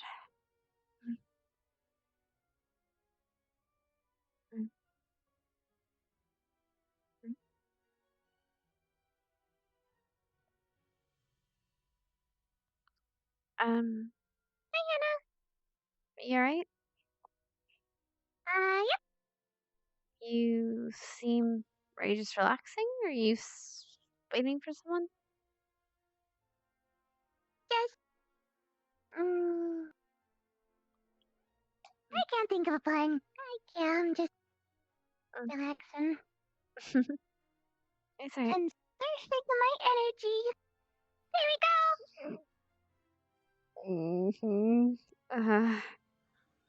Right. Is everyone else gone to bed then? I didn't see Jacob, but I know Ivor did. I saw Specker run off though. I think Jay went to bed with went after the movie. Wait, where's Becca? Specker went up to the blue one, I think. I might go say goodnight to her then. If I don't see you, good night.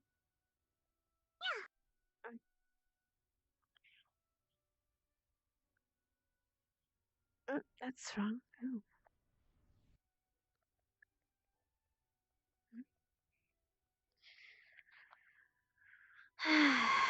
Maybe I'll just say goodnight. Oh.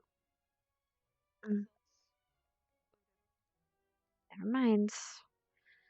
Specca.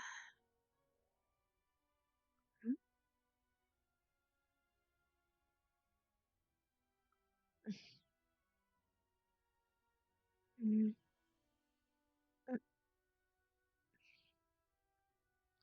Specca.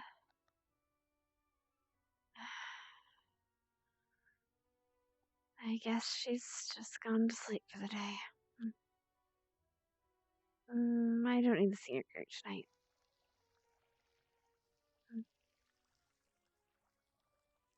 Oh.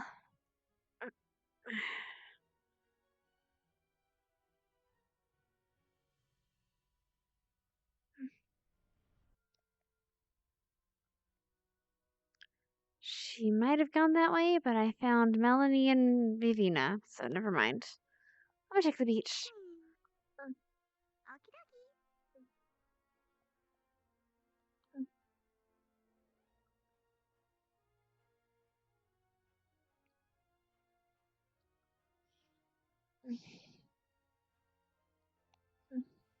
Nope, nothing.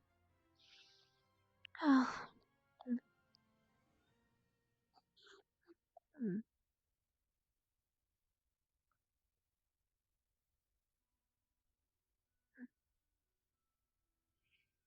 Well, I'm going to sleep then. Good night. Night, Hannah. Night, Carrie.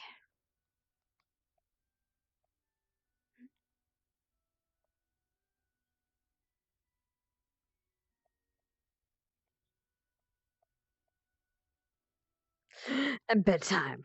Okay, guys, thank you guys so much for hanging out. I'm so happy the stream worked today. I think because I know why, but it's still, I'm really glad it did. Oh my god, it's 2 a.m.